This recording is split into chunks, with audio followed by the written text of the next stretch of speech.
Good morning. We are live. How's everyone doing? Let me know if you guys can hear me real good in the chat before we get started. Just type in the chat if you guys hear me okay. And we are live. Good morning. It's early in the morning, but this is the life. You know, it's early, but this is the trader life. Every day early before New York session begins. We're up and at it. And that's what it takes, whether you're trading London session too. I noticed someone said they're having a hard time understanding how to trade London. The very first stream I did was a good training on some London sessions to talk. Loud and clear. Awesome. Yeah, like I said, this is the life. Every day up early in the morning. One day, you know, in the beginning days, it might be tiring, hours, especially if you're working, job and you have responsibilities to your life, obviously. The hours can be tiring sometimes. The schedule can be mixed up, especially if you stay up for London, you're up early watching the markets. But as you get used to it over time, like 3, 4, 5 years of trading, you'll understand the life. But that's the life. I already got my gym session done. That's fire. But yeah, yesterday was a crazy day in the market. I'm going to turn the charts on here in a second and talk about some things, update some things. Is it pump or dump today? Type in the chat, pump or dump. Pump or dump today. Big day in the markets. We have news coming out in a little bit over an hour, about an hour, 8:30 a.m. Eastern time. So that's one of the major news, like we talked about yesterday, that the market's going to be waiting for this week. Now yesterday, like when you look at the broader market, stocks, so the stock market yesterday plunged to extreme fear. And then you saw Bitcoin follow that. So Bitcoin, you saw also yesterday a crazy day in the market, right? Crazy day in the market. We're going to talk about some interesting things because today's a pretty major day for the market with the news coming up in about an hour. USDCAD's probably pulling back right now. That's what I'm in. I got in a bit higher, took some re-entries. It's pushing up before the news. I'm just going to hold this and see what it does for the news. And like I said yesterday, what the plan is today, we're going to run some things down and then talk about the charts because we have time. We have like an hour till the news. So the charts are going to move over the next hour as well. Dollar's looking bullish overall when you look at the chart on the 4-hour. When you look at the dollar right now, it is trading bullish ahead of the news. News could impact this either way, right? So the market's either going to really pump up today or dump today. But if you were on the stream yesterday, we did a good news training, and that could happen today. That's what I want to watch out for today in the first 15-30 minutes of the news. See what the market does in the first 15-30 minutes and if there's a setup and how it affects the market, if the market changes or if things just kind of remain. At the moment, when you look at the charts, yeah, like everything, if you look at like AUDUSD, I know we talked about this yesterday. If you look at all the Forex charts, like AUDUSD pulled back to this area. It made that breakout up, and now it's hit this area. Things are dropping before the news. So now we see things really coming in, dropping before the news. News could have the opposite effect. News could have the opposite effect when it comes out. It could reverse the movements we're seeing right now. We're getting some movements ahead of time. 8:30 in the next hour is the news. The current moves we're seeing could get flipped on the news. So that's one thing to be aware of as well. We're going to be live for the news. But if you look at all the Forex charts, like AUDUSD, EURUSD, I even said it could come up to like here yesterday. If you look at a lot of these, like they look like sells. Obviously, when you're looking at like AU, EU, big pullback in the downtrend. Possibly it comes down, right? When you look at how these charts are looking right now, like GBPUSD pullback, it's already been dropping. So it's like, do these moves just continue on the news? Do we get continuation or reversal? It's kind of what you're looking at right now from how things are already moving. EURUSD is not moving as much as like AU and GU. You can see AU just dropped pretty nicely. Before the news, we're seeing the market have these sell-offs right now, and we're seeing the dollar pump up, which is interesting. From my experience, this can be a fake out even before the news. The market could be trading one way before the news, and the news takes it the opposite way. That could be a scenario we might be seeing right now. Gold might be pushing up a bit right now before the news. Yeah. Gold's staying stronger. Gold's more correlated to the dollar, but lately. But like if dollar reverses on the news, gold pushes up, gold spikes up, right? If dollar goes down on news real quick, gold flies up real quick, right? I was able to hold through some gold buys. I was in a big drawdown on gold, not gonna lie. Caught like yesterday. That was that one like there was one profit moment yesterday, and then it came back. I held everything and I added re-entries, And I think a little bit before 1, yeah, like right before 1 a.m. I closed, and uh, it was. I went to bed, slept through the day, woke up. I was like, thank God, held that one through. It was one of those where you're like scaling in. I was scaling in. I had more than one entry. It wasn't one full position, but I was just scaling in. So we were talking about New York session. It came back to 75, and I was able to get out. I had entry here, entries in here, and here, and I was able to literally swing that all into profit. It was a battle, not gonna lie. It was a battle. I said, I was like, yesterday someone asked about where would I put stop loss, and I was like, probably like down here for the way I trade. Like down here at these lows, right? Like the way you're looking at gold right now, like it reversed at the end of like the volume. If you ever get like, if you ever get a reversal set up in New York session, but it keeps dropping, the volume will change towards the end of London session. I've mentioned that on a few streams already as well. So like London session ends at 12. So after that, like volume really decreases. Like it got more of a continuous move yesterday through New York. Then after London session finishes, it trades up into Tokyo session. So that's like in terms of time of the day, like this can happen a lot as well. Like we can have New York reversals.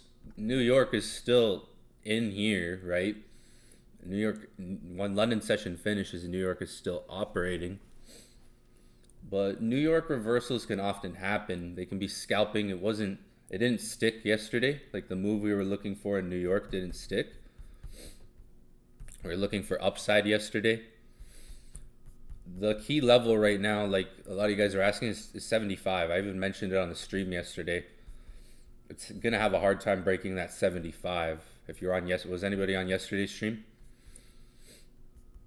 75. If you look at the last time we were at 75 here, I even mentioned this yesterday. Like that might be a good first take profit level. This is what I was saying.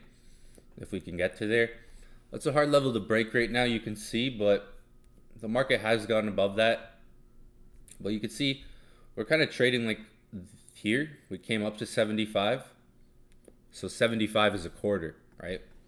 You have 25s, you have 50s, you have 75s in Forex or in any market, right? You can look at the market in 25s, 50s, 75s, 250s, 500s, 750s. Quarters theory. If you guys are in the Discord, go to videos. Quarters theory. Watch that. You're on 3 hours yesterday. Awesome. A lot of info. Yeah, we streamed for a while yesterday. We had a good amount of people on. 25, 50, 75s. Key levels.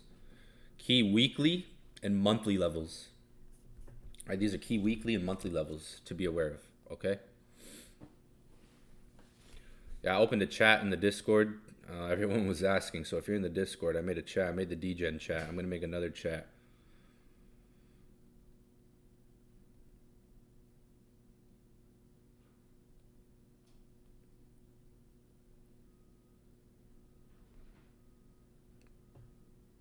All right. 25s, 50s, 75s. Those are key levels to keep an eye on overall for the market. You can watch them weekly, monthly, pretty much every day through the week. You'll see the market kind of going near or around a quarter level. Yeah, when we look at gold right now, there's a lot of volatility about to come. We could, if you're looking for buys, you know, you're going to get, remember, you're going to get movement on impact of the news today. So you'd have to be prepared for like if the market goes against you. I know I could see some people in the disc, there's some people in buys, there's some people in sells. Let me clear the chart up a bit. Yeah, that 75 level has resistance. I called out sells at 26.95 last week. Also called out USDCAD. Those 26.95 sells would have been good to hold. USDCAD was nice this week. It made a pretty big move, but it's pulling back. There were some good moves.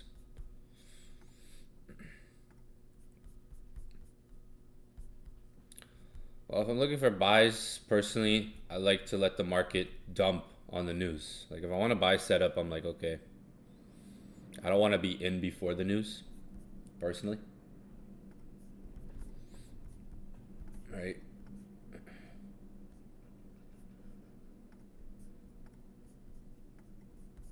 Let me pull up the notes from yesterday.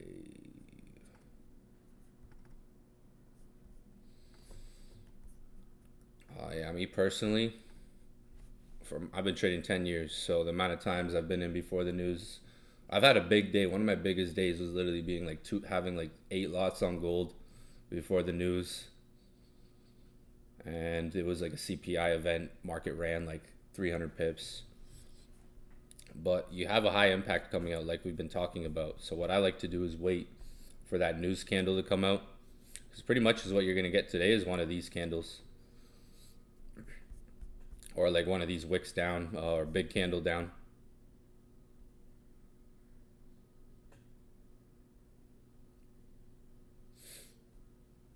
CPI might be, it can be quick impact. Here's an example. Man, that's a lighter news event, but same idea. Like on news events, you can either create a very fast wick or market can create like a stronger body. A wick just meaning like it moved up much faster. So when you see a wick like this, it just spiked up for like a couple minutes and then started dropping, like NFP last week. Something like this spiked down really quickly for a couple minutes and then ran up.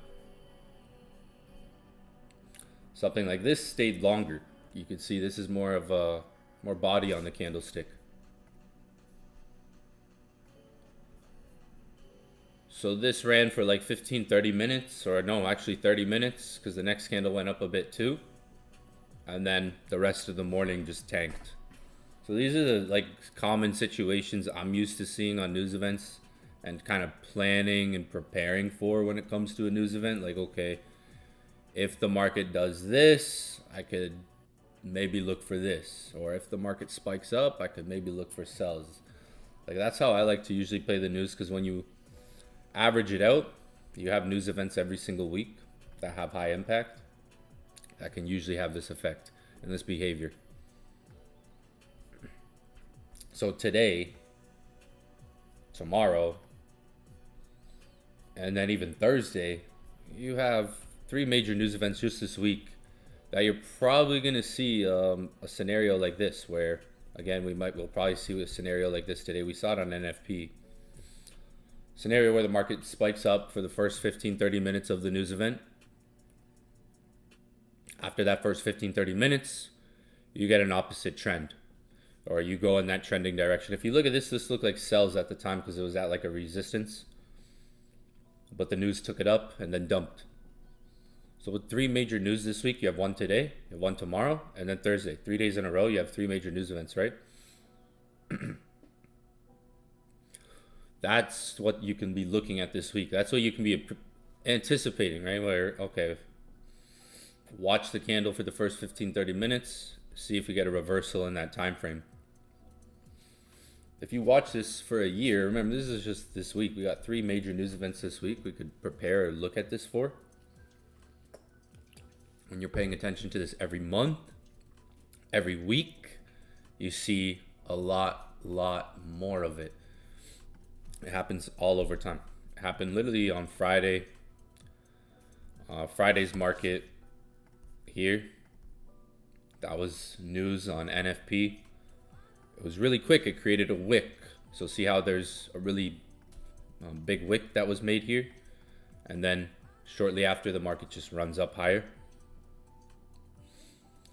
So that's, a situation that a news event can create right there, where In some cases, it can be quicker, where it might be like last Friday on NFP, where in a matter of, 5 minutes after dropping, this thing started going up.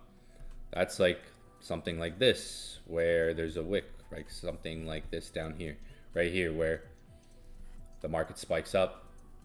But then rest of the morning, we get a trend. So like your sell, you're catching sells there, you could be in a really profitable move.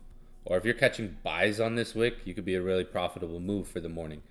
You're catching sells on this candle, really profitable move potentially for the morning, right? You're catching sells on these candles, really profitable move. So the market can go either way. That's not so much in your control. Obviously, you can have your analysis and like this is going to dump or this is going to pump. I gotta check the chat. What do we think today? Pump or dump? I want to see. Pump or dump? What did you guys say? It's a pump. Gold dump. What do you think? Pump or dump today? Pump or dump?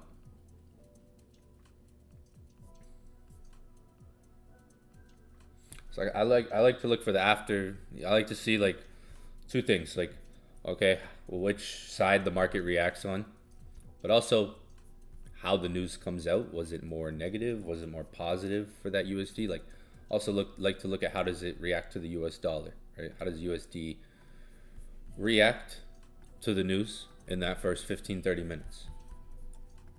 Because that first 15-30 minutes, temporary direction a lot of times. That temporary direction can set a trend for a couple hours.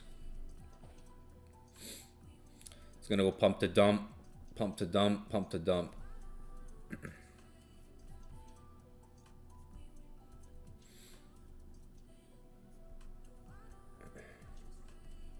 Yeah, yesterday. So when you look at yesterday, like crazy day yesterday. Was anyone in panic yesterday?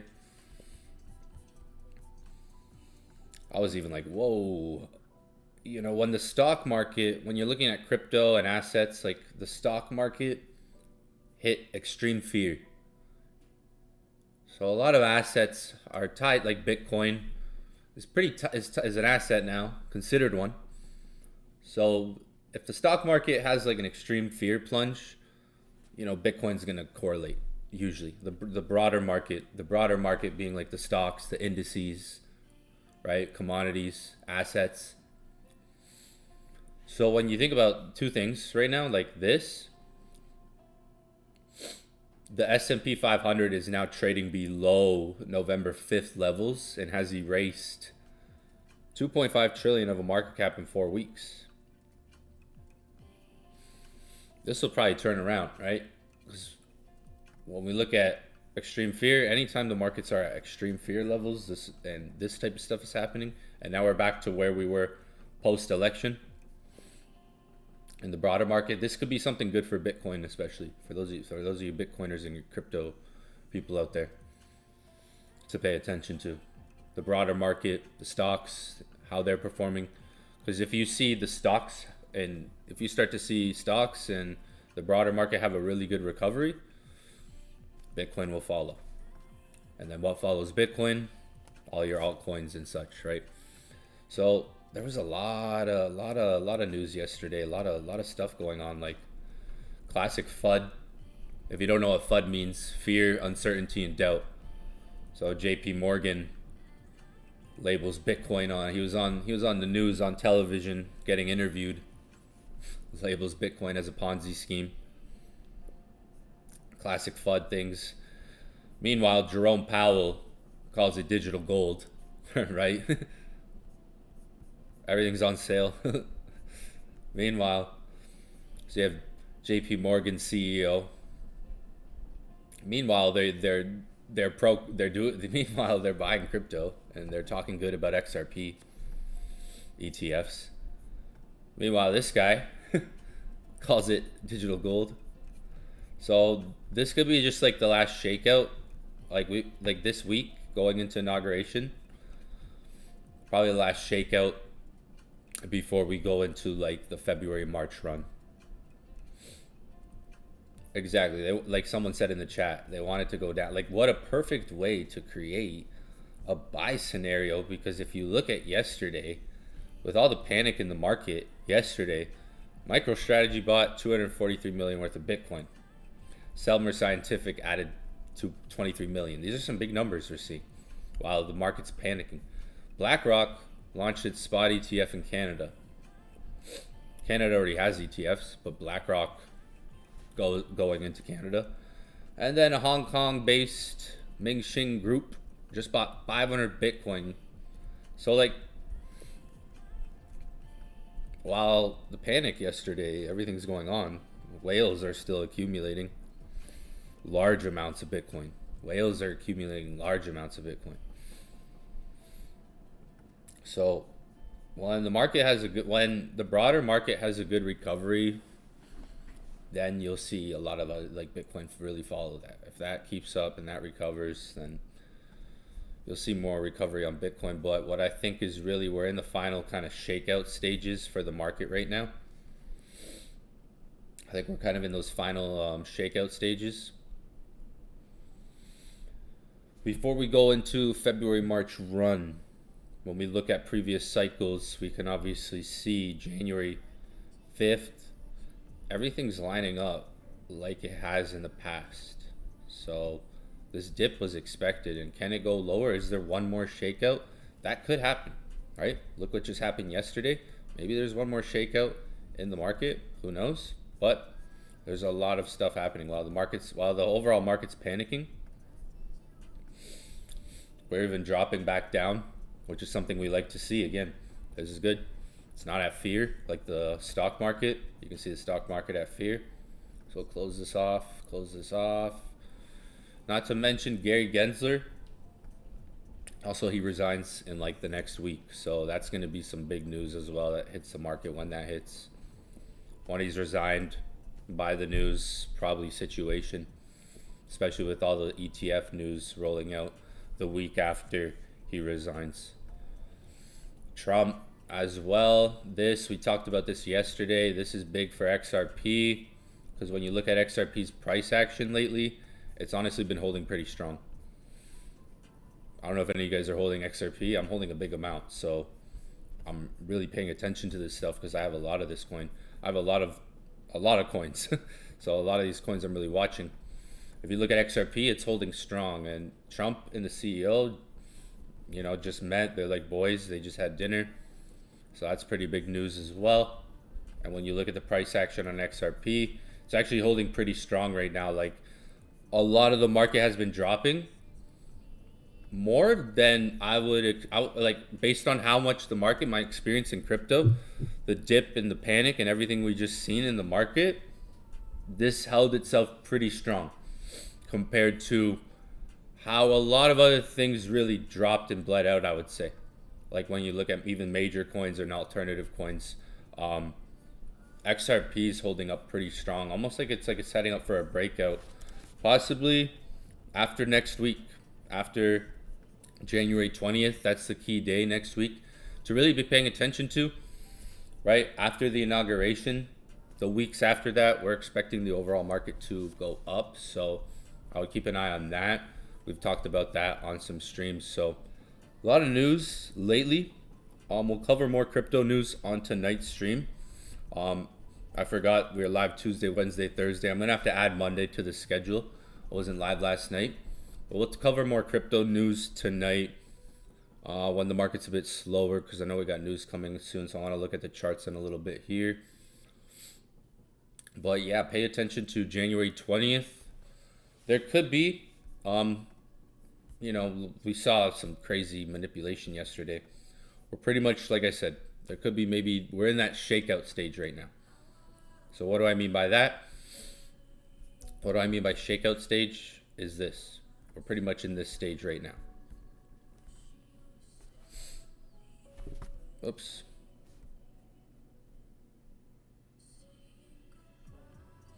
So it could be another trap, another flush, right, before inaugurations, because everyone's expecting the market to go up after, and I think we're in that potentially even like final trap stage to where we could drag a bit more, right, where this is where we're in a bear trap going into February, March run. So keep an eye on that. January 20th, that's 6 days away. big day because on that day, so if you want to, people always ask like where to get crypto news. So if you're into crypto, check this like 2-3 times a day. Like have maybe daily times you check it. Maybe in the morning, afternoon, evening. If you see the market really move, maybe go to here and be like, oh, what happened? Like you could find something. So Donald Trump could issue crypto executive orders on first day report. There's a lot of news circulating about this. You should look into this stuff. This was announced yesterday. And I think that's what gave the market some of the rebound as well. Buy the rumor, sell the news maybe when it comes out. A lot of news coming out lately. And tonight we're going to cover more of the news. I just covered a good amount here. And maybe later on in the session, cover some more things. Like I said, XRP rallied to $4 possible. There's a lot of news. And when I look at the XRP chart, compared to even like Ethereum, Solana, even Bitcoin, XRP rallied like 500%. And it's been chilling up here. This looks pretty much like a flag pennant pattern if you're familiar with your Forex patterns, right?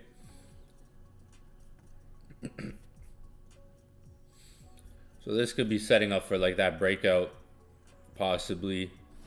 Even if the market kind of flushes out, I think as long as the market stays above like $2, XRP is pretty in good condition. It would probably be a huge buy the dip scenario if it came back to $2 or below it. But we're pretty sideways at the moment while everything else has been going like pretty much like this, right? Everything else has pretty much been going like this down, whereas this has been more sideways. So it shows you there's some demand there. It shows you there's a lot of demand keeping it up.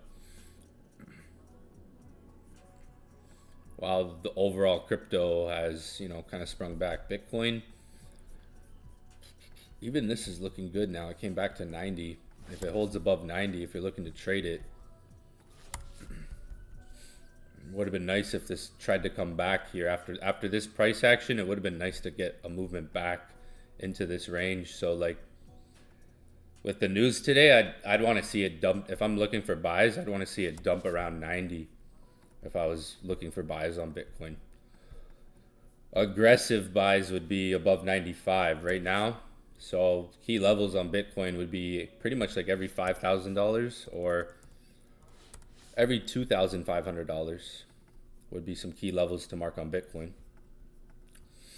$5,000 is pretty good way to go, and then every 2,500. So that would be like here. That would be like your 25s. Remember what I was talking about before? So you got 25s, 50s, 75s. Who knows how to mark up support and resistance on the chart? Type in the chat if you're confident at marking up your support and resistance levels.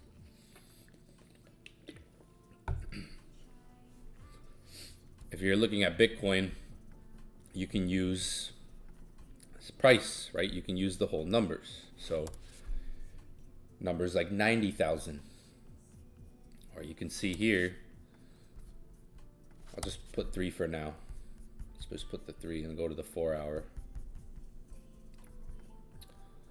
So if we look at these 3 lines I have on my chart, it's just 3 numbers. It's 90,000, 95,000, 100,000.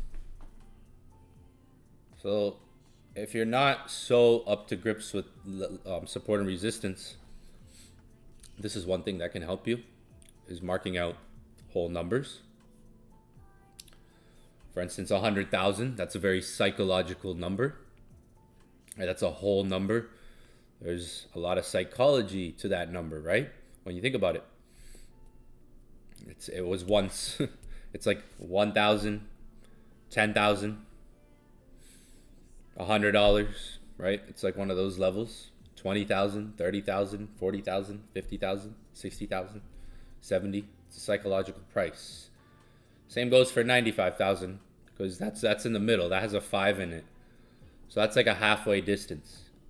So if we take like a $10,000 distance on Bitcoin, right? We can take that $10,000 range from something like 90 to 95. 100, right? So we're cutting it in half. We're basically just cutting that in half, right? So drop a number 1 in the chat if you understand so far.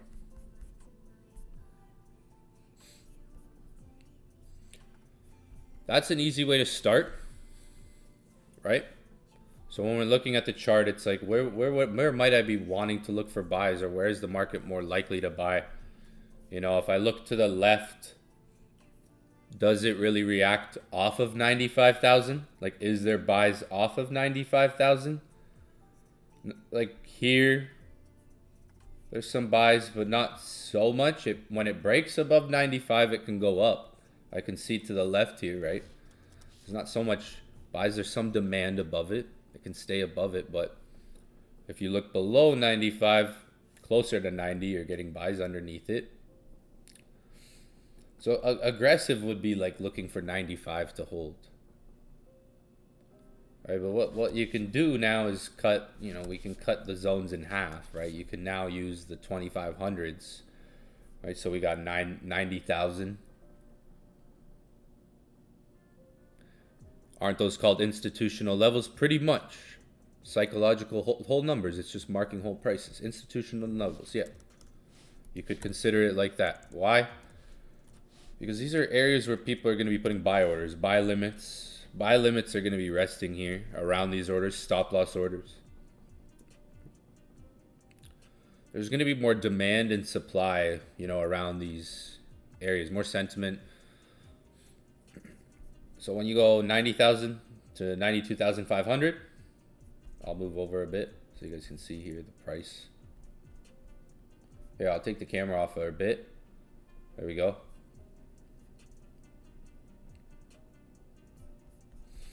So I took the camera off just for a quick second here. You guys can still hear me talking though. So screen should be good and clear, right? You guys can see the screen. So we got 90,000, 92,500, right? So below 95, we could see more demand coming in for like swings up, swings up, swings up, swings up, swings up, right? So if you're looking for a buy scenario, you'd maybe even want the market to drop down to that, right? See it pull down. Watch price action when it's nearing there. Pay attention to price action in this area, right? Even around this whole candle here, right? This whole zone, closer to 92,590 area, right? Because yeah, the market, when we know, the market can always go up or whatever. That's why it's good if you're a holder. If you're a holder and the market goes up, yeah. Trading, you want to be patient with Bitcoin because it's super volatile. Like yesterday, it was pretty much like one of the gold strategies I have yesterday, right? And I taught it last week. I taught a bit of it last week. Like yesterday was New York buys. So when you're timing Bitcoin, or you're looking for trades in Bitcoin, and maybe timing it too, timing it for New York session, where volume could come in, where a dip, where it's like, oh, it's a buy the dip scenario at the right time, right? Like yesterday, coming into New York hours, what I was looking for on gold yesterday happened more on Bitcoin. So when it comes to timing Bitcoin, like it's not just like it can swing, but swinging it, you don't want to just buy and hold it forever because it can move. It can have days where it just flushes out. So timing buys into like New York when the market flushes like this, but these levels give you good separation from price. You won't always be in the market. If you're marking every $1,000 on Bitcoin, you have a lot of price action. That's a whole different training we'd have to do. But if we go 97,500 right here, so we can cut the chart more, mark these institutional whole numbers like someone said in the chat. So now we've broken down the chart, marked these key levels, and you could see like there's not a lot of you know, activity in terms of, we're kind of doing like what we did last to the left here.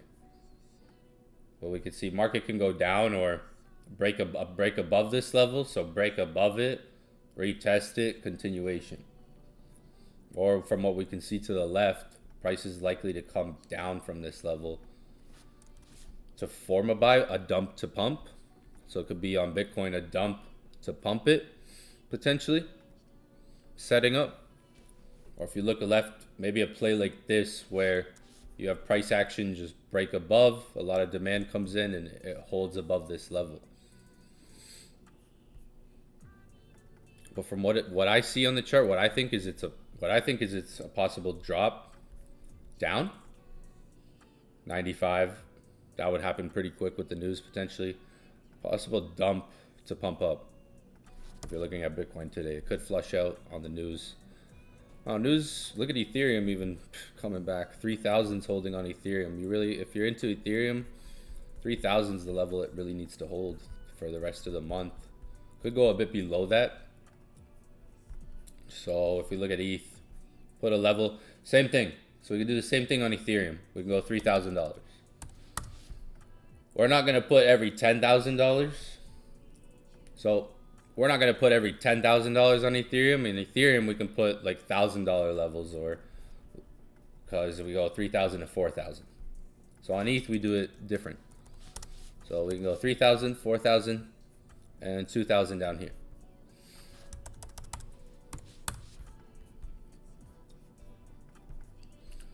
So we got 2,000, 3,000, 4,000. So with Ethereum, you really want to see price hold above 3,000 this coming weeks, right? What's good is the price is starting to make a structure like this. Boom. Boom. That's lining up now. See that?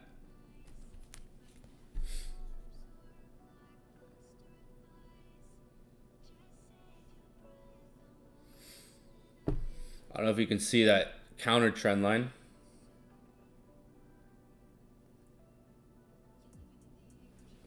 One moment.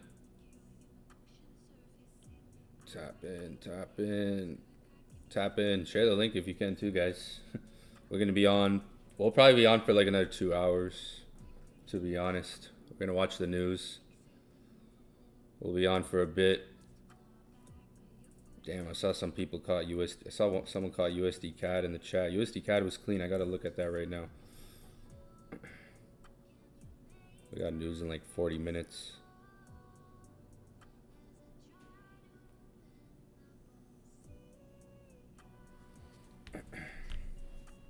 So Ethereum, you're really watching 3,000. If you look down here, 2,000's way down there. But what happens below 3,000? Scooped up. So the odds of it really staying, below 3,000 long, aren't that long. Yeah, that's I was just mentioning. I don't know if you just came on the stream. It's one thing I was just mentioning. We're pretty much in that last shakeout right now where it could go down. Maybe even 80, 88, 87 gets seen like more firmer. Like we're pretty much in that last shakeout phase right now of the market. But there's major news this week. Inauguration coming up in like 6 days. So depends on how the market takes all this news as well. The news could just pump us back up as well. If we have news today, tomorrow, and then Thursday, that could take us into a pump. But we're looking like this right now. Pretty much in that last little shakeout phase, right? We went over that a bit already. Ethereum 3,000 pretty much needs to hold. If it goes below that, you can look left and see obviously there's a big drop down, right? And that happens in days, right? So underneath it would probably flush out, but then create more of that bigger buying scenario, that run up.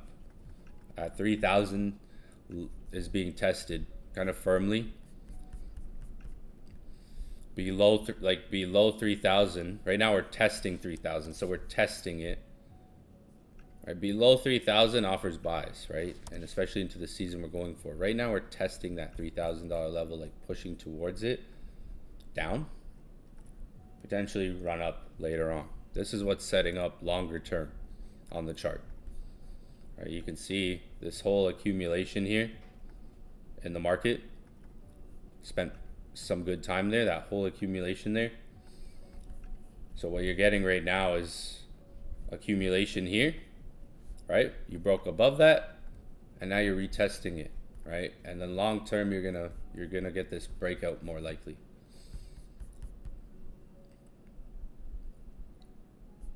3,000 key level to hold next couple of weeks. We'll definitely be keeping like this chart marked up and like watching how price plays.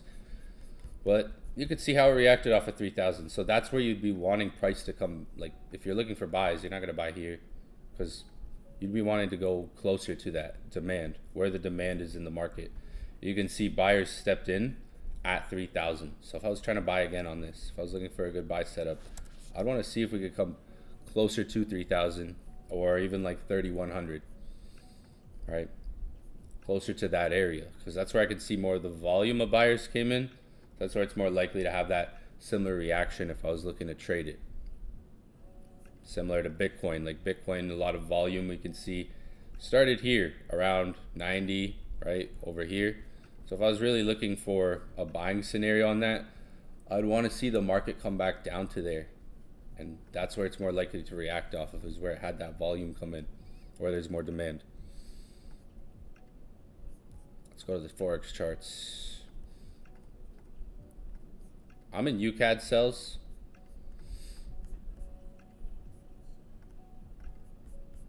I have entries up here.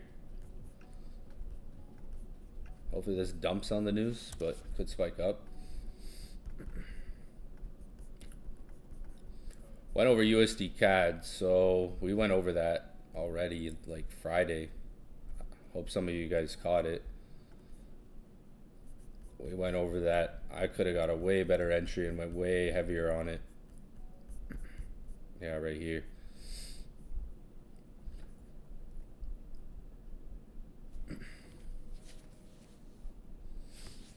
Hope you guys watched that. I made a pretty good move yesterday. Closed the day more bearish. And now today's pulling up, retesting. Coming back to yesterday. Yesterday closed a bearish day. Strong move down. Bearish close. I like USDCAD, like I'm looking for swings on UCAD, right, long term, because like monthly, super high. Monthly it's super high. Highest it's been in a while. So long term, like this could be a good swing setting up for anybody who might have caught that move higher up. If you're still holding, I'm still holding this for news. I know I mentioned on stream live, and then even after stream it went up. You could have caught a way higher entry on this. Like the zone I called out for it was between 200 or 20, 144.20. That was a zone I called out for it. Market made like a nice little head and shoulders in there, broke down. Now, like yesterday closed a bearish day. This could be, it depends on the news. If news comes out, dollar dumps on the news, then this could drop, continue the setup, come lower, or start a big swing lower. I was basically seeing like kind of like a head and shoulders here, accumulation setting up on USDCAD when I was first looking at this on the daily. So I look at the daily here, it's like, okay, you have that big red candle, sells came down, bought back up, but kind of see like a accumulation distribution here forming. So I like to use zones because I like to scale in trades. I like to go like I like to add like a 0.2, a 0.2, a 0.2, a 0.2, a 0.2 on different entries till I get to that, like that 2, 3, 4, 5 lot. Maybe a little less. Like on USDCAD I should have went heavier. I'm used to gold. This is my first trade on USDCAD in a while. So we have entries up here on USDCAD. There's some people who are in it. I saw someone in the Discord caught it. I looked in the chat. Yeah, that was fire. So that's pretty much where I caught it too. I got in late as well. I got in late. Like I could have caught it way higher, like 20 pips, 15, 20 pips higher on this. And then, yeah, I took the same re-entries, literally. I have the same, literally, re-entries. I want to see if this holds for the news. Maybe the news dumps this. Or what I was saying yesterday is if USDCAD drops, if you're on stream yesterday, I was saying if USDCAD drops with a bearish candle today, it could try to spike up. Like, this could try to spike up on the news and still hold this zone. Overall, I don't want to see USDCAD break and close above here. Monthly, it's high, and if I have to try the same setup again, I will. Like right now, I'm in it. I have entries up here. I'm looking for a swing down to break that low treating this more like a potential accumulation distribution phase. See this low here? I'm wanting to see if UCAD takes that low out, hold it more for a swing. First attempt was this week, still holding it, still holding those entries up there. If you look at USDCAD on the monthly, it's really high. So if we consider that and we consider the dollar, so this was 2012. So all of these are the inauguration. Probably spelling it wrong because I'm, sometimes bad at spelling. Takes me like 20 minutes sometimes to write something because I gotta edit, I gotta make sure. Oh, I'm bad at spelling. So like if we look at the dollar index, basically like when we look at like here for instance 2012,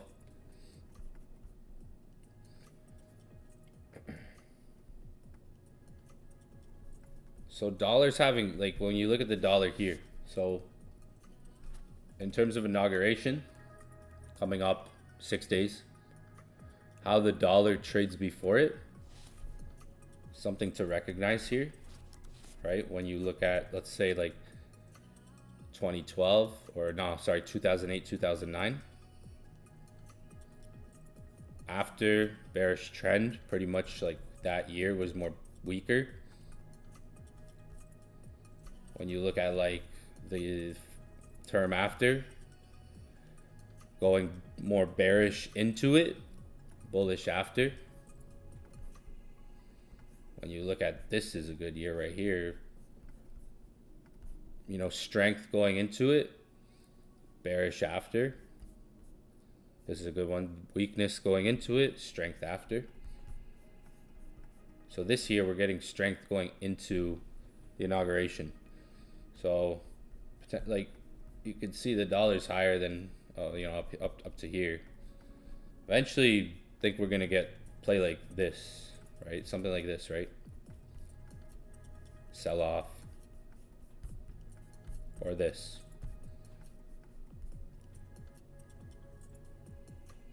So this is why January 20th, like key, every 4 years market can have a lot of volatility and shift. Like, you have your presidential election every 4 years, and then that year, that time, this timeline, key market time that people are really prepared for, bracing for.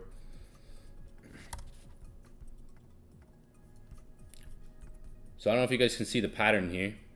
Type in the chat if you guys kind of recognize what my eyes see here.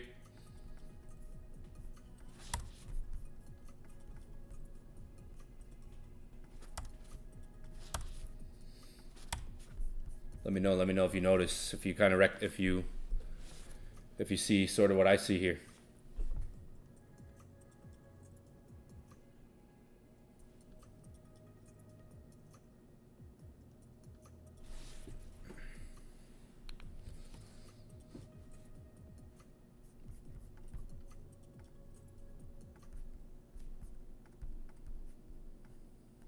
So January 20th. January 20th is the big day. Like I mentioned yesterday on the stream. That's what everybody's pretty much like bracing themselves for, just the overall market, the broader market. So go back test, go on your charts and look at this yourself even. So typically the direction we see pretty much like going into the inaugurations, there's strength before, which we're getting. I think after we're going to see some big swings start to form in the market. So a lot of things are trading down right now. Some things are trading really up. So USDCAD is interesting to me because it's obviously really high up, like on a monthly level. So if the dollar in coming weeks, this month, later this month, brings that weakness, starts to bring that weakness after inaugurations, then this could maybe even have a big swing here, back down to some far levels.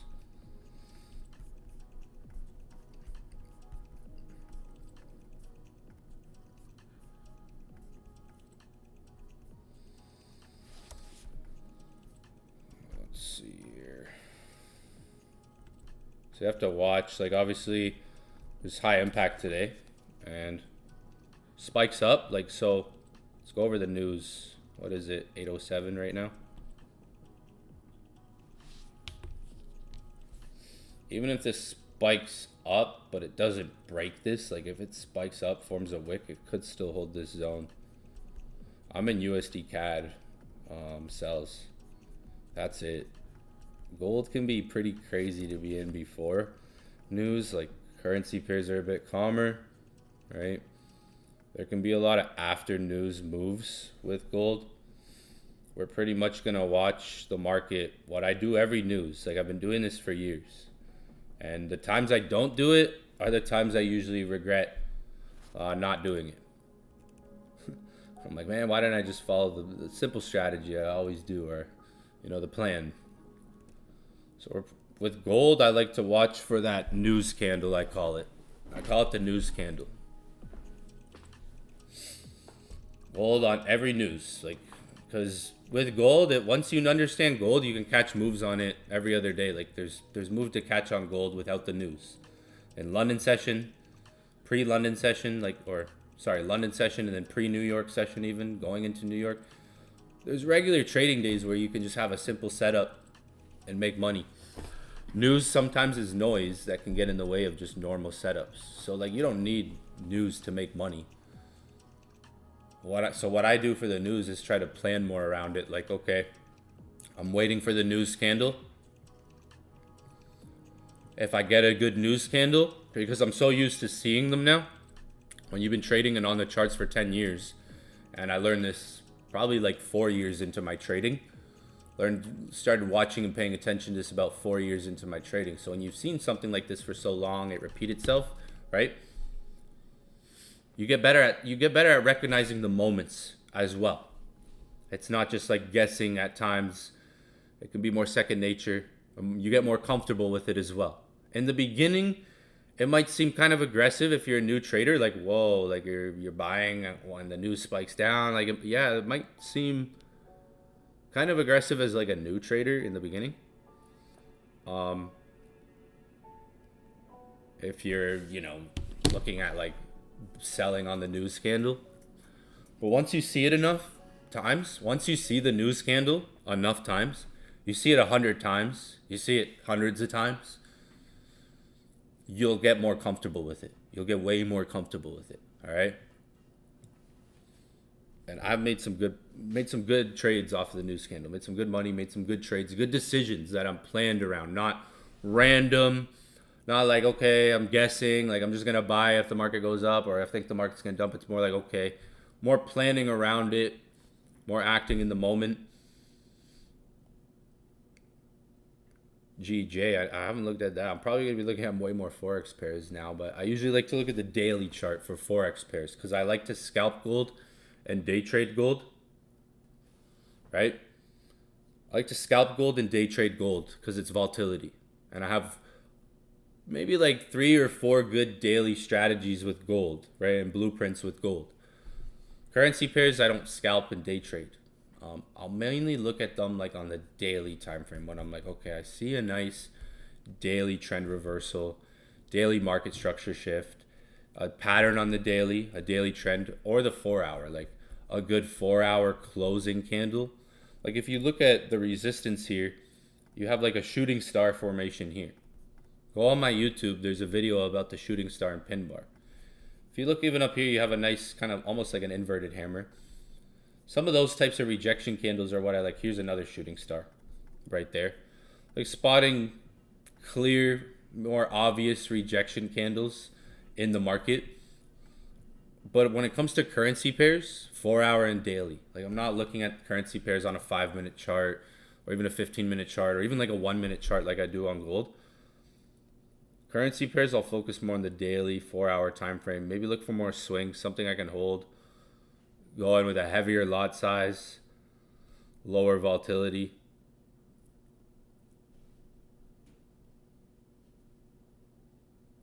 Because currency pairs aren't as volatile as gold, right? More controlled, I'd say.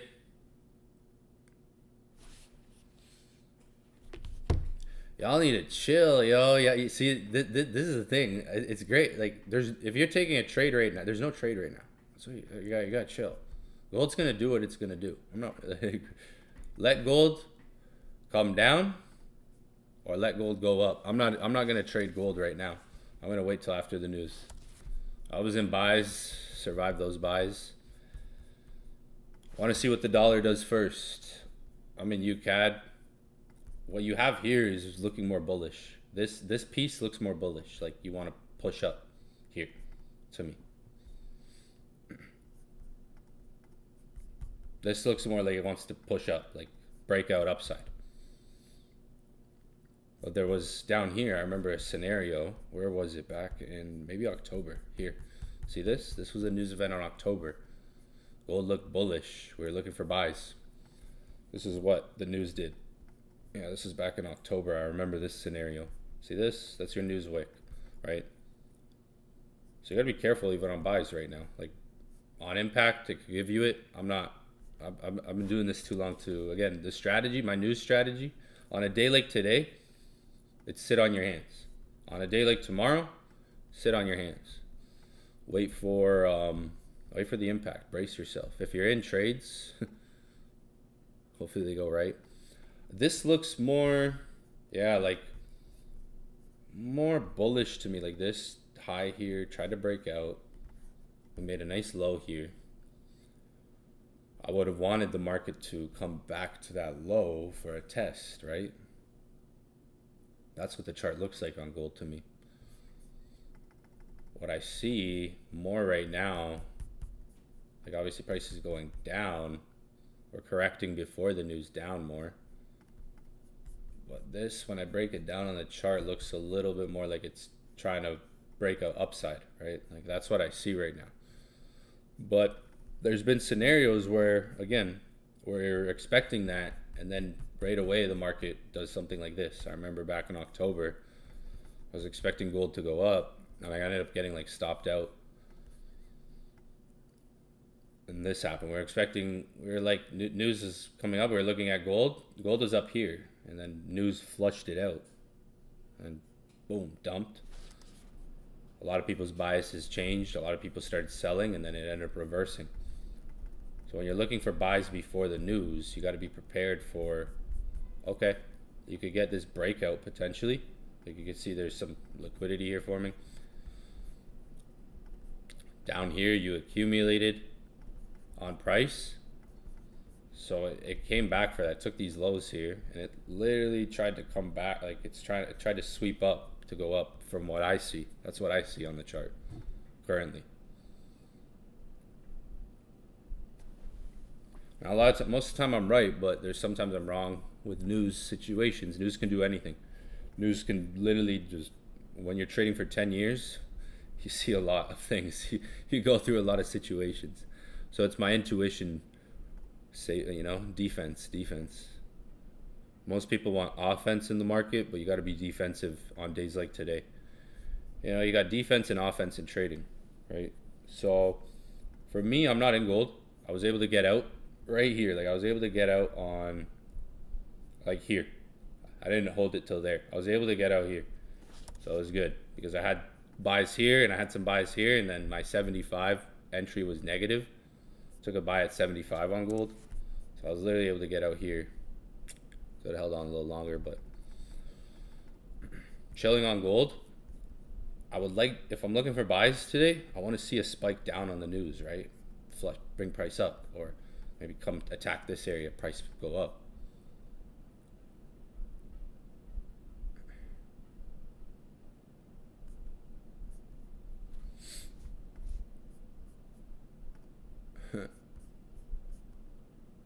We'll wait. I've been giving you guys setups. Stay plugged in. Keep notifications on, because so far I've given some pretty good setups on gold if you've been in the Discord already.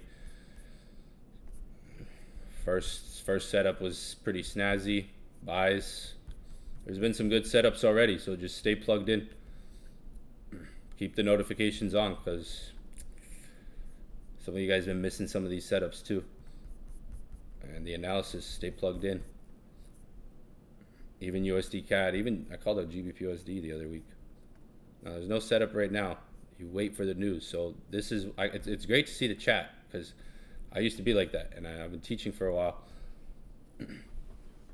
Everybody wants, this is what most people want. Like, what you guys understand is there's millions of traders like you guys in the chat asking, what's the trade? What's it going to do? Is it going to pump? Is it going to dump? Are we going to sell? Are we going to buy? Waiting to push the button, right? All of you, that's liquidity for the market. That's all retail money that gets captured a lot of times, right? When you've been trading as long as I have, on days like today, like CPI, PPI, NFP, FOMC days, those 4 major days, or if someone major, if like the president's speaking or Jerome Powell's speaking, those kind of days, sit on our hands. You get paid to wait, right? What you'll learn is, and I heard a quote a long time ago, like 4 or 5 years ago, my perspective changed in trading when I heard this quote: good trading is boring. Until you understand that, you won't act accordingly. Trading's fun. Trust me, making money's fun. I like making money. I like making 2K, 3K, 5K in a day and then chilling, right? Maybe today more, some days more. So when I heard that 5 years ago, when I really started trading gold heavy, this quote, right? I'm not in gold. Some of you guys are in sells and you probably have higher entries. I'm not taking an entry here. Good trading's boring. Bad trading's exciting. So you don't chase price, you don't chase green candles. If anything, you sell on green candles, you buy on red candles. That's my strategy. People are like, what's your strategy? I buy on red candles. Yeah, for me, like if we were at a regular day right now and it wasn't CPI coming out, I'd be looking for this to go up. If it was just not, remember, today's not your normal day out of your like 250 days of trading. This is one of your brace yourself days, defense day. This is a day where you put the defense helmet on, you know? For me, like if today was just a regular day, and most weeks we'll have those days where it's just average day, like, yo, we're looking for sells, yo, we're looking for buys. Like yesterday I was looking for buys, but it was scalping and then we ran down. 8:30 like is a good time to look for those buys. 8:30, 9:30 if you're getting a London bearish, right? We got it between 8:30, 9:30 like we were expecting. It just didn't stick. We got the buys at the right time yesterday. It just didn't stick. And then it ran down until end of London. So if that happens, if you don't get the plays sticking, like if a play doesn't stick, end of London, volume dies, that's where you'll usually get a reversal. There we go. Pre-dump. See, it's dumping before news. Dumping before news. Yeah, that's my dump, right? I'm not in gold. That's why I'm not in gold. If it was a regular day, I'd be looking for buys either here to push up, so like back to 75 or 73, or I'd be letting price like sweep these lows into the demand area more to come up. If today was just a regular day, that's what I'd be looking at. If today was just your normal, sometimes I hate, my best days have been my best days have been just normal days where there's like no news. Those have been my best trading days, where we go into New York and just sell. This is what if it was a normal day, and you know, I'm thinking long term for you guys. I'm making sure we're defensive too, because we're gonna be here all 2025, right? We're gonna see a lot of these days. Don't worry, guys. We're gonna be on it. You guys will learn a lot more plugging into these sessions all through the year. Trust.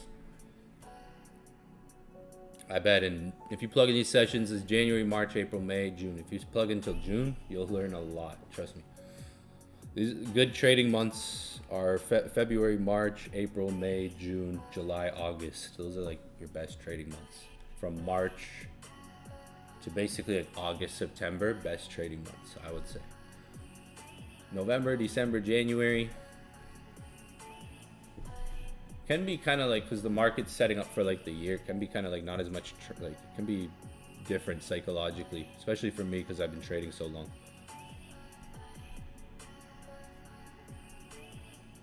On a normal day, I would look for something like this, guys, on a regular day. Like, see if the market, but we don't have a regular day, so the market might not hold these as lightly. A lot of volatility, right? To me, I see like price tried to break up here. 75 got tapped. If you're gonna follow me, maybe for gold, I know some people are saying they're in gold buys. Some people are in sells. It's bulls versus bears. What I'll do today is wait for the news candle. If it spikes down, then I might look for the buys. If it spikes down, because if it spikes up, I'm in USDCAD sells. So kind of hedge, but if it spikes down, USDCAD goes up. So for gold, if you're not in gold, and you want to chill, sit on your hands strategy. Sit on your hands strategy. If you want to do it that way, wait 15-30 minutes for the news candle. And watch price. Watch price. Keep an eye on it. If you were here last session on Friday, this is what gold did last major news we were on live. It dumped real hard, like dumped. 5 minutes, dumped. 30 minutes later, it's up here. So could be one, situation like this where market dumps to pump, or you get the pump to dump. Let me check the chat, see what you guys are saying in the chat. See what's going on here. All right. Last fear play before going up. Big way is buying ETH, I agree. Could be in that mix of that last fear, shakeout sentiment, last flush out. We went over some stuff on that. I agree. Flush out, then settles into direction. Nick, yeah, flush out, settles into direction. That's what I kind of think. GBP Japan, yeah, let's look at that. What if you're suggesting if I'm long on gold? Go light risk. Like if you're trying to do buys, really light risk. Like okay, I'm gonna risk this for like if you're trading the impact, don't put your full account or don't put your regular risk at. Put half the risk, a quarter of the risk. Like if you regularly risk $200 on a trade, risk $50 on a trade. Like go light risk, because yeah, worst case scenario, like, yeah, you went light and you might not make as much. That's not your regular risk, but the market could move so much that a small position could turn into a decent profit. And if you're wrong, you could settle that risk and be like, okay, I can wait for the next setup if there's a setup after. So you can separate that risk. Like if you usually risk $200 on a trade, okay, pre-news setup, I'm gonna risk $50. So I still got $150 left, maybe, that I could risk after 15-30 minutes of the news if I see something after. So you're not tapped out your full risk for the day, because then you'll be emotional. Because if you put your full risk before the news and in 2 minutes it's gone, emotional impact. You lose more than just the money, you lose some emotional impact there as well. You'll probably be like, damn, that was too quick. Like you might be hesitant to make a decision now. You might be more fearful. You might be more nervous now because you just lost money quickly that you're used to risking. Maybe on a regular basis, like if you're used to risking $100 on a trade, I don't know, I'm just throwing different numbers out there, right? Risk $20 instead on the news, right? So that worst case scenario after, maybe you could have a strategy to look at after, right? The new, maybe you're getting on that news trap, right? Hamsters. Someone said hamsters. What's your suggestion if I'm long? So yeah, like. It's your planning beforehand, right? Like you got to plan too. Like, okay, I can go long right now, but I'm going to have a risk defined. Like, okay, I'm only going to risk $500. And if my regular risk is $2,000, I could still manage maybe the rest of the day. I could wait.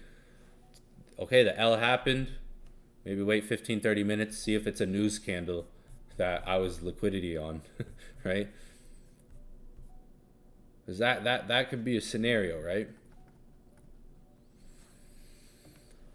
Visually, like, yeah, if we had a regular day, this is what I see in the chart. It could flush out, form buys, take out all, like, these might not hold. These arrows, this analysis might not hold. Could be your kind of like pre-news, but USDCAD, what's that doing? GJ, someone asked. I gotta go to that. I'm just looking at the chat right now. I'm answering some things.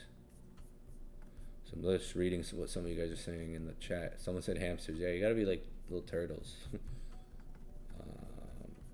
On a 5-minute, this looks like it's breaking down, but haven't looked at GJ in a while. I mean, it's coming to this low. Like, you got pretty strong point here. I don't know where. Yeah, look where you are in the weekly. It's at a low on GJ. 190s got tapped, right? Yeah. GJ. There's a wick here. Some people asked about GJ. Pullback. Looks like it's gonna dump down, but you have a lot of, like, you're at a daily structure point that could hold long term. I haven't traded GJ in a while. I used to trade that all the time. It looks like it's coming down, like just the way price action is coming, like to test that low that was made here. But on the daily, you have a big area. You have a big accumulation here on GJ to the left. So price might try to form an accumulation in that same area, right? Long term to go up. If you hold on the daily too, like this chart looks interesting. I haven't watched GJ. So it looks like it wants to, like when you look left, like it pulled up here, ran down, maybe continuation. Like it looks like it wants to come down. Could go lower, break lower, hold in here. Like if, I'm looking at it on the daily, like where it looks attractive. So I can see some people asked about GJ in the chat. Like something to monitor for me. I would have this on my monitor zone, like, and see if I come down more.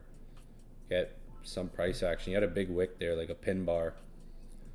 Looks like there was a pin bar formed on yesterday's daily candlestick on GJ. To the left, interesting structure. That longer term may hold. We got news just dropped. Dollar dumped. Let's see. Dollar's dumping. UCAD, baby. Where's UCAD at? Is UCAD dumping? Yo, who's in UCAD?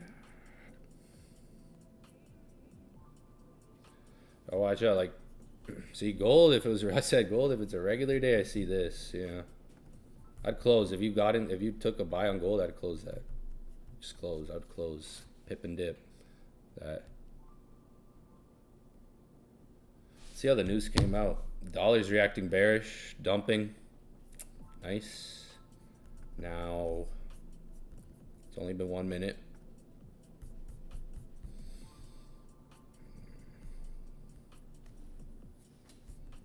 We got to get through this if we're going to keep trading how we are right now.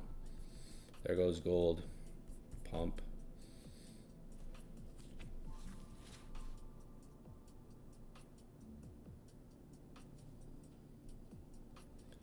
Yeah, UCAD just dropped back down.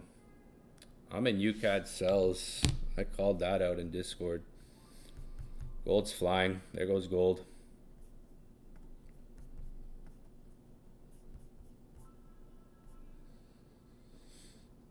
Yeah, that's what I would have seen on a regular, you know. I didn't take gold, but I'm just holding USDCAD. But this could all get reversed. Like 26.75 is a key level. This could all get reversed. News came out negative for the dollar.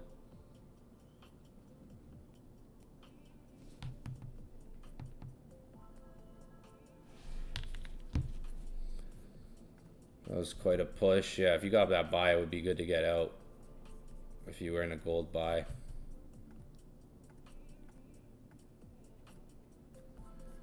If it's gonna like continue, like in this case, I'd like wait.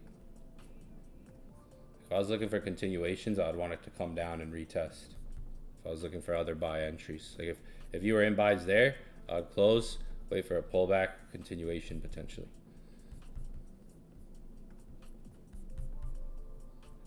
It's not the craziest like news candle. But the market's still holding like a bullish tone here overall.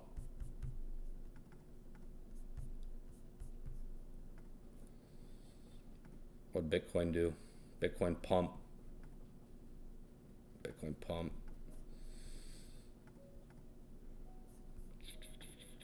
Remember, there's also news tomorrow. News came out negative for the dollar. So dollar's reacting to that. Clearly reacting to that. Does it stick? Does the negative stick to the day though? Is the question. So you can have a negative announcement, but you can still have opposite price action. That's why I go over this news candle theory concept, because you can have a negative event for the currency, but you can have opposite price action still form.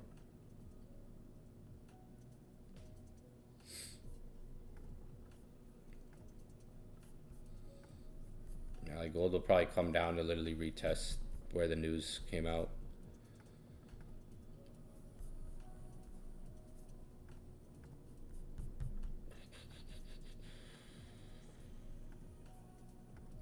It's been quick lately. The news, like the wick, it's been creating wicks, like NFP, quick wick, dump. Or NFP was a wick down, dumped in 5 minutes. This just wicked up, dumped in 2, 4, 5 minutes.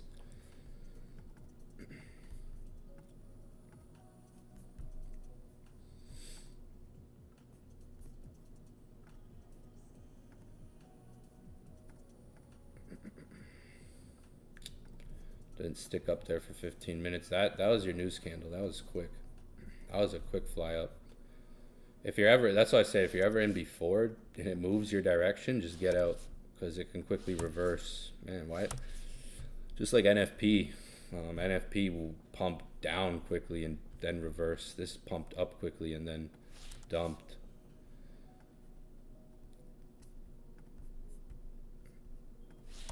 Let's see, it might, maybe.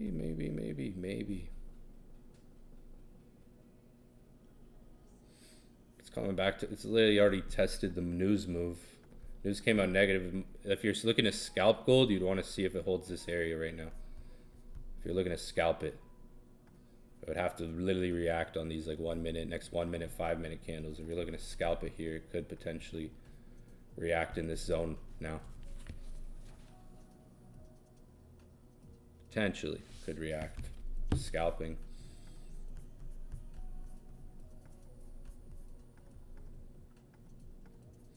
Not as much impact as I was expecting. Like, it obviously flew up, but not as much. Quickly already retraced the move. Like, already retraced the move really quickly. If you're looking to scalp it, like right now, it would pop up. Potentially. It depends on how the dollar really sticks for the morning, guys, because we just had a negative hit. So dollar reacted to that. Does it stick for the morning? Like, does dollar keep dropping for the morning? Because it's kind of trying to reverse its move here. What time is it?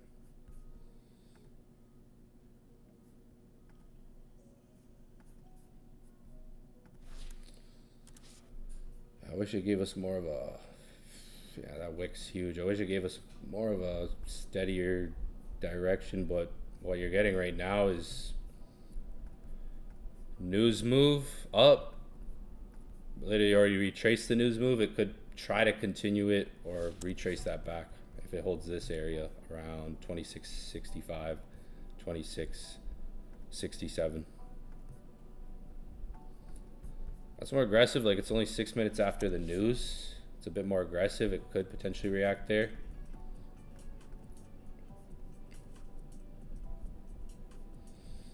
And I was expecting more impact, to be honest.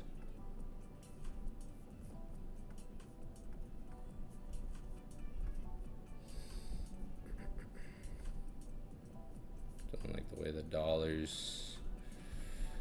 Well, dollar's already retraced its news move. I'm just gonna watch, sit on hands, watch, chill. Just gonna chill. We'll just chill.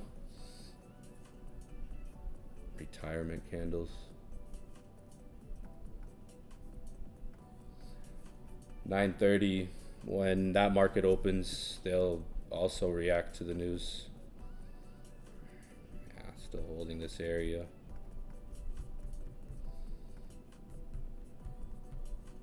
Yeah, not much of a change on the dollar, even though like the news came out, like it reacted down. Not much of a change on the dollar here. Like when you look at it, not much of a change on the 4 hour for the dollar. It didn't flush down like crazy.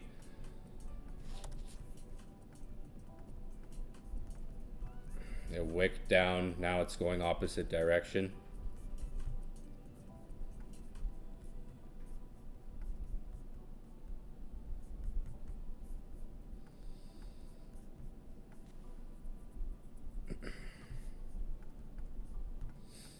We'll see. I'll wait till I see like something clear that I'd want to enter the market in. Pump, sells, now dump. If we dump for like 30 minutes, maybe it sets up for a buy. Now it might be the dump to pump coming in. I'm gonna wait.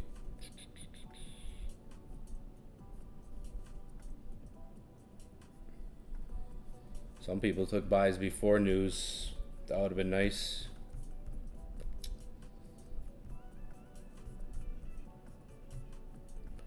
Now it's grabbing liquidity. I'm gonna wait. Probably wait around like 2650. I know that seems pretty low, but it's a lot of volatility today. Can be in the market. That's low. 2655. We haven't hit that. Remember the first chart I drew, we had it marked up. I just cleared it off. Remember the two markups I had there on gold when I said if I see this as a normal day, we might be getting that flush down to pump up on gold. That's what I still see as it stands now. It's only been 10 minutes after the news, but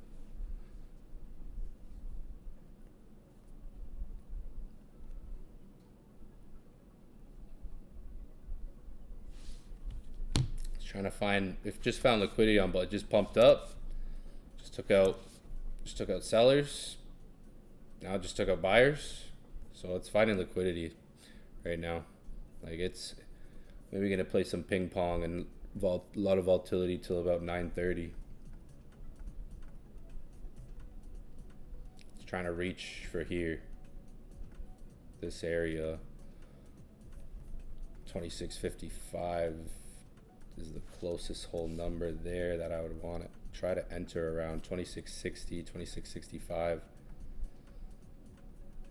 It looks like it's trying to reach for this area that was formed here yesterday.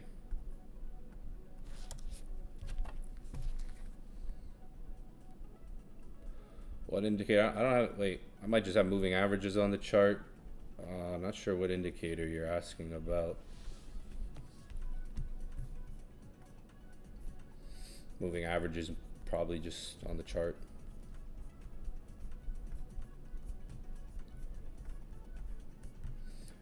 So right now this low's going to be tested around 2660. What you could see for New York session is a bounce off of here, kind of like yesterday. Remember what we were saying if you're on yesterday's stream? If that low sweeps, I would wait for the 2650 area on gold. So it looks like we're testing this low, and that's pretty much what I see for right now. We might get a bounce off of this area. Quick bounces, quick bounces. It's not too deep because it would take out this low. It would grab liquidity. It would make a lower low.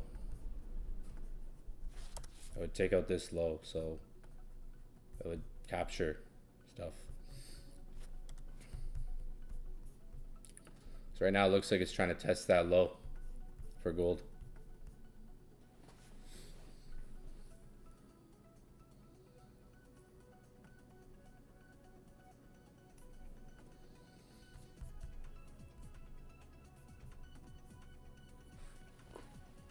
That's all that's really visible right now.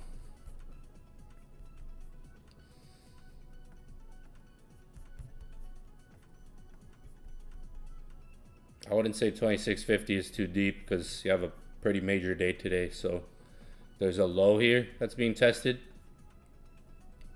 It's either going to hold that low, right? Reject it, give us a bounce up. But what would happen is if the market breaks, it's going to go to a lower low. So they would probably send it closer to 2650 then if you go into a lower low.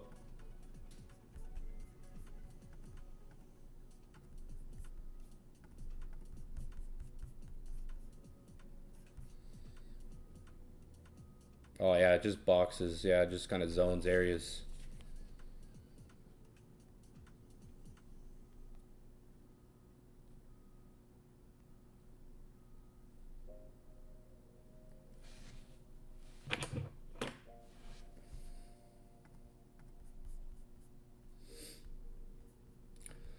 Made a wick up.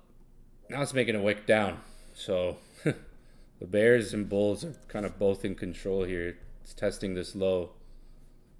Yeah, maybe trying to form a wick at the bottom now. Interesting price action.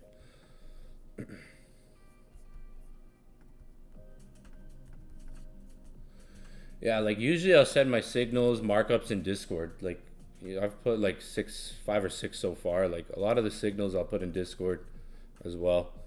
If we can catch anything on live stream, we'll see. Like today's not a regular, there's not really like a normal setup that we usually look for today.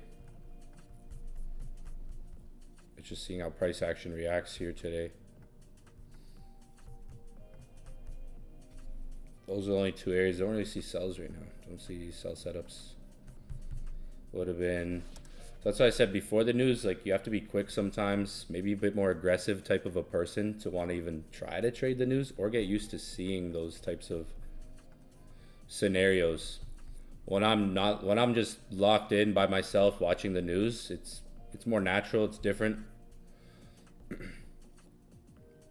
When you do that yourself too and you see these plays over and over again.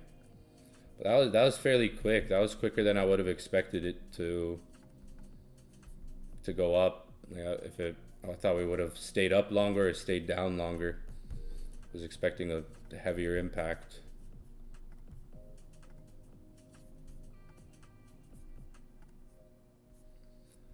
Yeah, the dollar already reached, so the dollar made initial bearish move,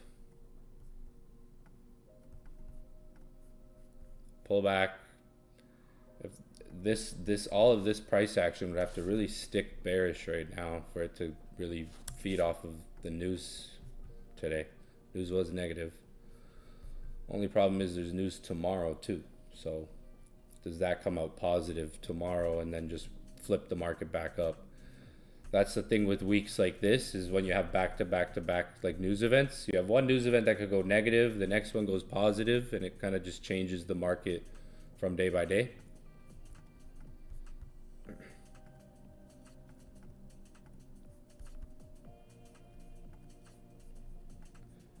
It's like initial move, pullback, continuation. Usually it takes longer to do this. Usually the initial move lasts like 10 minutes, 5-10 minutes more, not 2 minutes.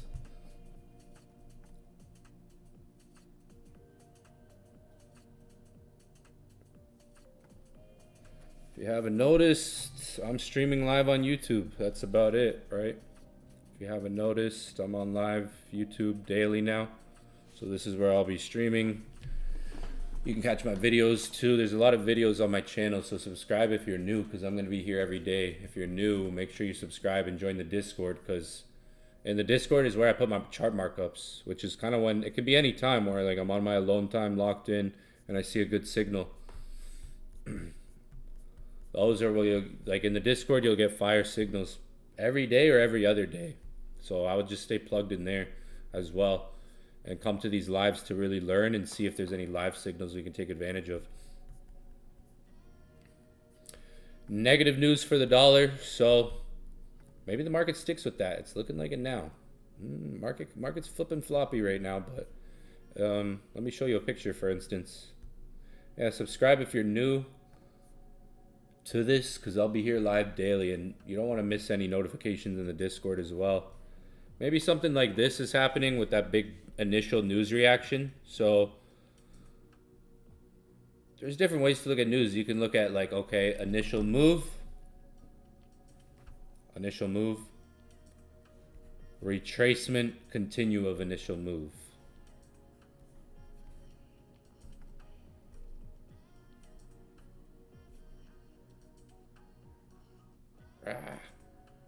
Something like this is where we can see it on the 1 minute right now. Like, I like to see it more on the 5, but 1 minute's doing it right now on the dollar where, okay, initial news move, pullback. Maybe we're continuing that direction of the initial news move, which would send gold up realistically. Like, if this is a bullish scenario where news comes out, pumps price, but then it reverses, but then it continues the initial move. Another scenario, another news scenario. So gold's trying to push up. I think it's like it's looking like it's trying to push up. Is Bitcoin doing anything? Like Bitcoin, you can see initial move. So if you're trading like based off of, so it depends on what you trade based off too. If you're trading off, okay, news is negative, dollar's gonna go down. That means gold should fly up, Bitcoin should fly up. News is negative. Just because it's negative doesn't mean it's bad for certain things that we might hold, like Bitcoin. Like Bitcoin, a negative news can actually be good for us as traders in some cases, where negative news, sometimes depending on how negative it is, like if it's really negative, like shockingly negative, then it can have the opposite effect where it's like, whoa, everything could just go down. Like if it's like, whoa, that was unexpected, it's worse than what was really expected, that can cause some surprise to the market and things can just tank. But a negative announcement can do this to like Bitcoin at times, push it up, okay? Now when you're trading, if you're trading based off of that, like, okay, it was negative, let's see if it sticks. If you're trading based off of that, you understand, okay, maybe the market can continue, you know, have a continuation of that negative news, right? Maybe you could get, this is your first pullback and you're getting continuation, or you consolidate more and you get a bigger continuation. That is another news scenario where the big candle, the big news candle can come out. It can pump, it can dump, do whatever it's going to do, right? But the reason the market's a little tricky right now is because you have, you know, still 2 more major newses this week. So it's like, yeah, market just reacted to that. But if tomorrow comes out super positive, then it might be like another reversal. That's why as well. But dollar, we got to consider how high, like what we got to consider what I went over before on the dollar, right? Remember about the inauguration, right? Dollar's strong, and what we're expecting after January 20th, weeks after, is maybe something like this, right? Where after January 20th, we get the opposite move, right? Because if you look up before January 20th, you know, that time, down, right? Down before, up, right? Up before, down. So the yellow line is the US presidential election. Down before, up. So like, one thing with the dollar is like soon it's gonna probably have a down or a down, right? A local top being formed. That can come soon, this month maybe, going into February. So that's one thing too. The market's still setting up for that, like longer term. I think we're setting up for something bigger to where, yeah, we're at that kind of last point of strength in the market before it reverses. Could be at that those last points of strength before the market starts a reversal. Meaning it could still keep going up, right? Links in the chat. Join the Discord. Links in the chat. Yeah, market's a little tricky right now, but some of you guys caught those scalping buys at the beginning. Damn. Who was in before? That was the... If you're in before news, pretty aggressive to be in before news. Not everybody has that characteristic to them, that tolerance of risk.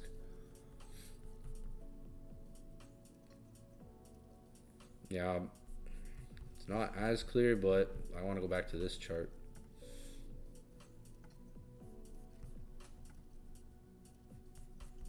Probably a similar move tomorrow, maybe more impact because tomorrow will be...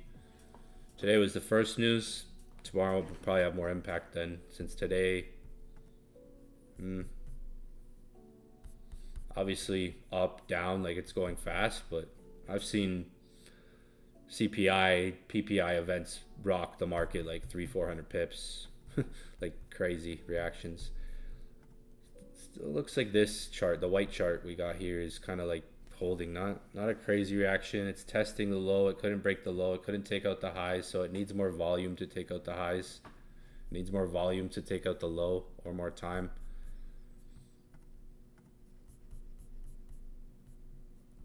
With CPI tomorrow, like, it'll come in with a heavier impact probably than today.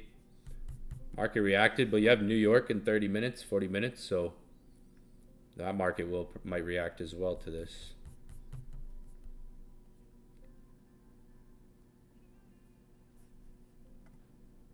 If tomorrow's news is negative for the dollar, then it's like, okay, that, like this, it could be a start of a bearish trend that I'm anticipating. After the inaugurations, dollar starts weakness. After January 20th, that's when we start weakness, that yellow line.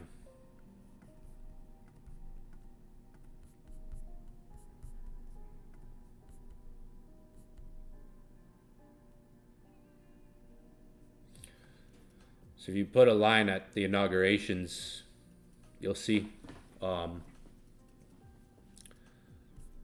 I just showed you. Go back on your chart.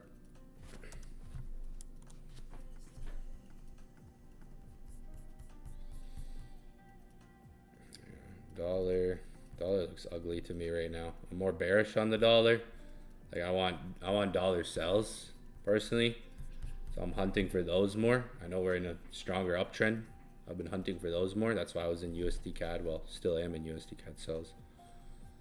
Chilling on it. Big pullback. Yeah, dollar index. So if you're looking at like currency pairs, it looks like it's trying to push up. It's a choppy market right now. Doesn't mean gold would just dump like crazy. Gold might just chop around this area. It's not really doing much right now.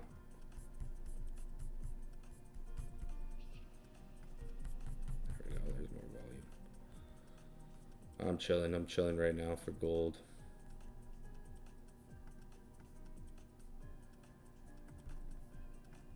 Not much change there. Not the type of, thing I like to see. Not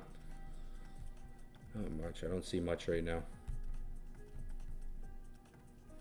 Like I went over at the beginning, like where the currency pairs are. If you remember the beginning of the session, if you take a look at currency pairs right now, they're testing some interesting like levels. Let's check them out. Euro USD.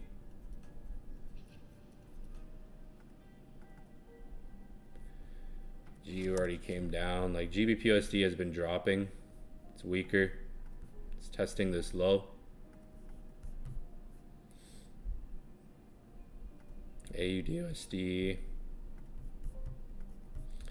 If you look at where some of the currency pairs are, they're in places where it's like it looks like they're gonna drop, but it's not my favorite setup personally.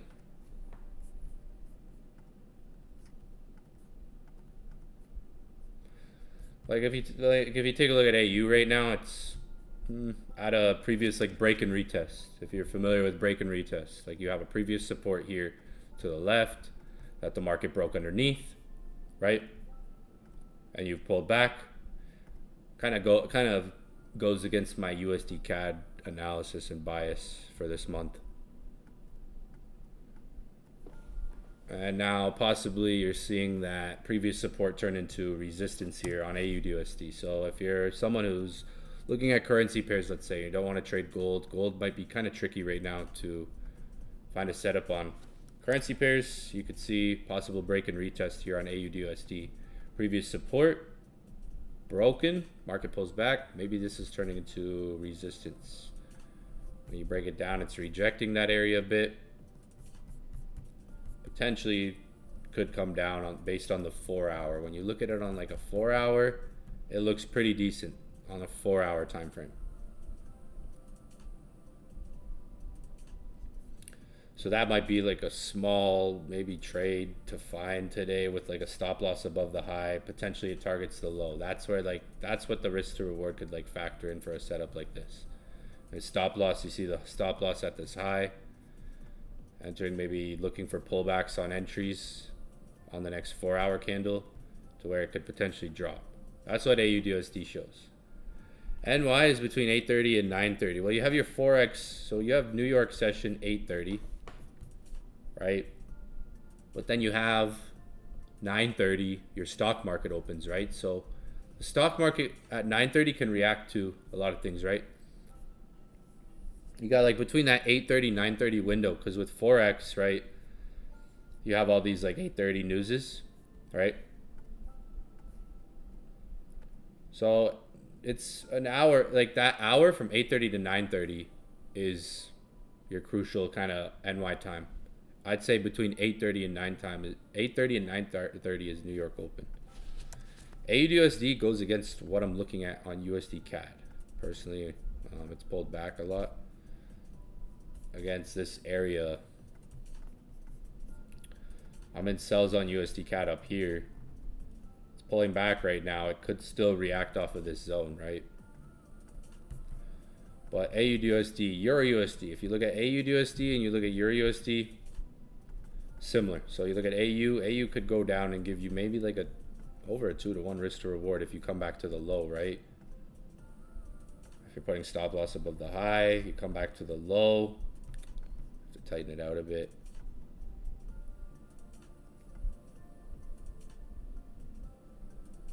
So AU could drop down potentially when you look at this 4 hour structure. Break and retest, support, potentially turning into resistance here on AU. If that keeps dropping, it could come to the low. So that's maybe one setup for Forex. Euros, pretty much like similar. It's come back to its support. I even said this yesterday. Euro USD is pretty similar to where you have a support here area, even like a low there that we're kind of, this low we can see. So you have like a big zone here on Euro that you could see previous support in that low. Similar, like if you stay underneath here on Euro could potentially come back to the low. So AU and Euro have, I would say, similar setups if for short, potentially back down to the low.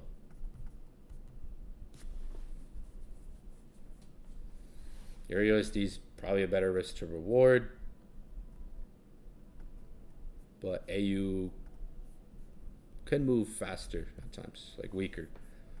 So those look, as you can see, similar. Those two charts, AU, break and retest. Euro, similar. GBP USD, it's already dropped. It was already similar as Euro, you could say, like coming back to this support. Maybe there's a low we're testing. No, this thing's super low.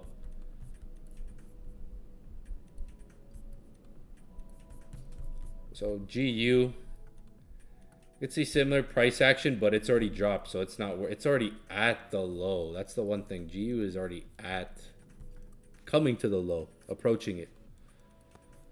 So GU doesn't really have much more room to go. It might test that low or even make a lower low of it, but that's what I see on AU and EU. For those asking, they look similar for potential drops. Euro USD, AUDUSD. a good target if those hold like bearish structure for the day. Could be potentially back down to the low, which for Euro USD is like 70 pips. AUD USD is like 46 pips. USD CAD's coming back to test the high. So USD CAD, you'd want to look, not, let me see, we'll look on the 1 hour, but USD CAD is pulling back. If you're looking for an entry, maybe even on that. I know it goes against Euro USD and AUD USD, but it's more for dollar weakness. That's how my setup was around like 144.2, and stop loss just above this wick here, targeting down to this low. USD CAD's more like a swing setup. There could be another attempt at it next week, or maybe later on in the week. Maybe honestly, maybe even tomorrow, depending on what the market does tomorrow. USD CAD's more of like a far swing. I'm looking. I've been going over this since Friday. It gave us a good reaction yesterday. Today's flipping up bullish, coming to pretty much retest these highs. I don't want USD CAD to break above this. If it does, I'll probably wait till 145 for the next setup, or let it, or chill on it for a bit. And yeah, the news pushed me in profit there. Now I was in good profit there. Could have closed. Is what it is. I'm in around USD CAD 144.20. My zone is 144.20, 144.50. I don't trade indices, so there's no point in me going over those. You won't get, like, I'm not gonna see anything on indices. I don't look at those. Personally, I don't trade them, so there's no point in me going over them, to be honest. You won't get anything from that. I don't look at US 30. I don't look at indices. I don't trade them. I've never spent the time of day to look at them, so I don't really care for them. The stocks, like, have pulled, stock market overall has pulled down. Back to where, again, stock market's back to where we were, like I mentioned beginning of the stream. The broader market, like, I look at like the broader market, but I don't day trade indices, trade them. It's not my thing. But if you look, like, stock markets erased a lot of money. So the stock market overall, like, S&P 500 is now trading below November 5th levels and has erased 2.5 trillion of market cap in 4 weeks. So this is interesting. Where we are, we're back to post-election prices, right? So that's like where things were here. So a lot just got wiped out. Maybe there's going to be a rally soon, like a buy the dip scenario. There's a lot of fear in the stock market. Right now, if I was looking at US 30, like, because I trade Forex, it'd be like looking like AUD USD right now. Like, if I was looking at this, because I trade Forex, maybe a push down. But I don't trade this, so it's not my thing. Like, I don't look at this. It could move completely different. Like, look, it actually, when you look at it on a 5 minute, it broke out bullish, and now it's retracing that move. It actually could spike up on a 5 minute. But when I look at it on a 1 hour, it's like how that AUD USD chart looks. So if that 5 minute doesn't hold bullish, it could drop down from the looks of it. Like, this looks like similar to, this has like the initial news direction, so this could be possible retracement for move up. It's not my strength though, so I don't analyze something that's not really my strength personally.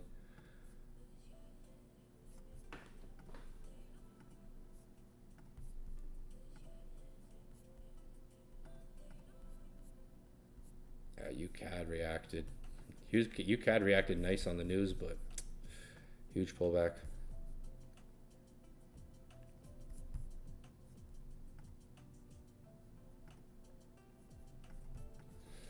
Someone asked if 2650 could be hit. Maybe later on. Like, there's going to be a lot of volatility after 9:30 as well for the market.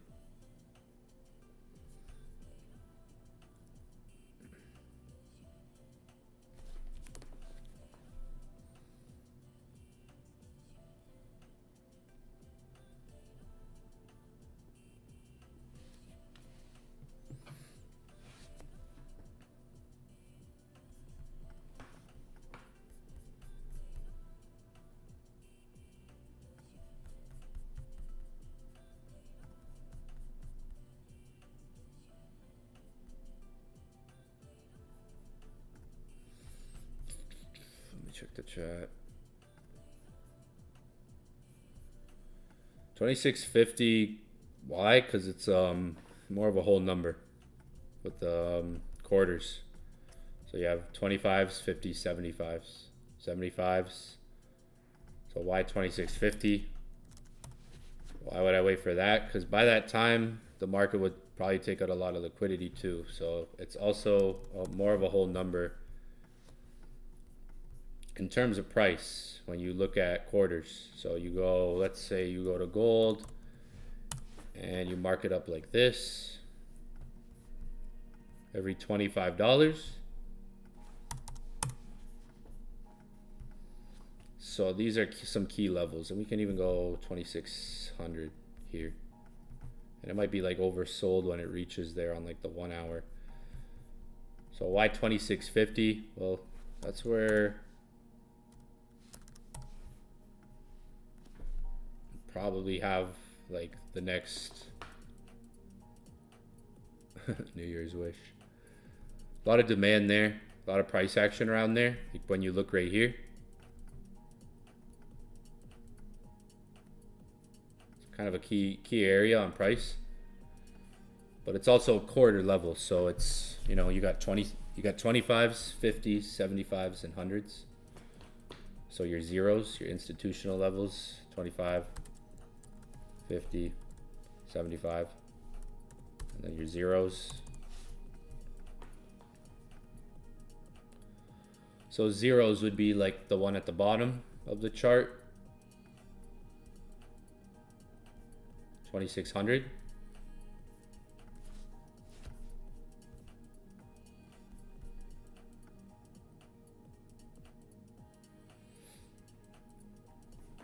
Or at the top of the chart, 2700.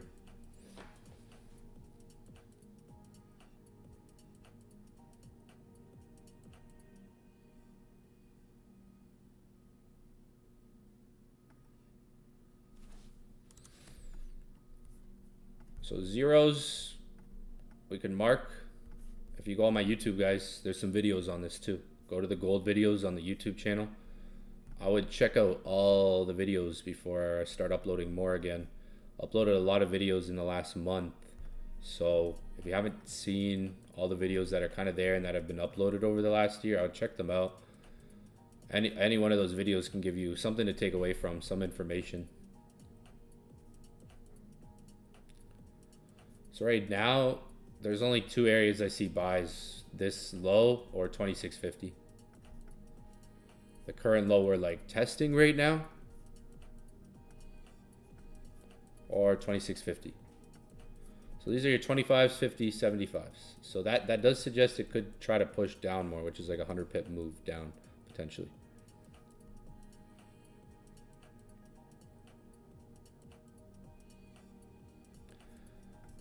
$26.50 would be like a better area. Like this low that it's about to be tested could only maybe react. Like you'd be looking at this more near term. Like if you're looking for a buy at this low, it's maybe looking to see if it plays out in the next 30 minutes or hour. Not anything long term that you're trying to hold. If it plays out quickly, then you could try to hold it longer if this low gets held. But the zone that I like, so this would be more, I would call this first zone more scalping zone. More like a scalping, a bit more aggressive area, but short term. 2650 offers probably way more support down there. And by that time, all the buyers will be taken out of the market. Like it'll take out the low. So you'd be watching 2650 today if it can get down to there, unless you're in sells. Like some people are probably in sells up here. I had really good sells up here on gold. Closed them. Had buys here yesterday. Closed them. Now I'm just kind of chilling. Probably gonna take a trade at this low. Just a small, like a small trade, like a light trade, nothing too crazy. See if the low tests for scalping. That's not a long-term trade. Just depends on how the market reacts in like the first 30 minutes to hour of taking the trade. If there's not much of a reaction, then I'll close it. Maybe with a small loss or small profit, but more treating this zone like scalping short term. over the next hour. But the next zone for gold is 2650. If you can push down to 2650, that's your next zone.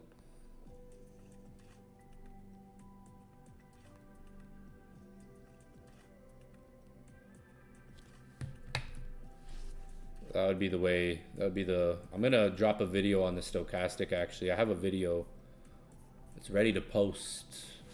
Maybe I'll drop it today. Maybe tomorrow. We'll see. We'll see. I actually have a video on the stochastic that I'm gonna post on YouTube. It's like a 15-minute video. It's gonna be good. It's gonna be a good video on why people use it wrong, how to use it more effectively. I actually have a video that's ready to post on stochastic. I saw someone wrote in the chat there. Gonna post it literally. I'll post that this week. I have a good video on liquidity. Stochastic. I use stochastic RSI, so I don't use it. If you like the stochastic RSI is good, right? Now you don't buy when the market's necessarily oversold. You wait for the market to. So the market's now reaching oversold, so that means it'll probably go oversold, and that might be around 2650, right?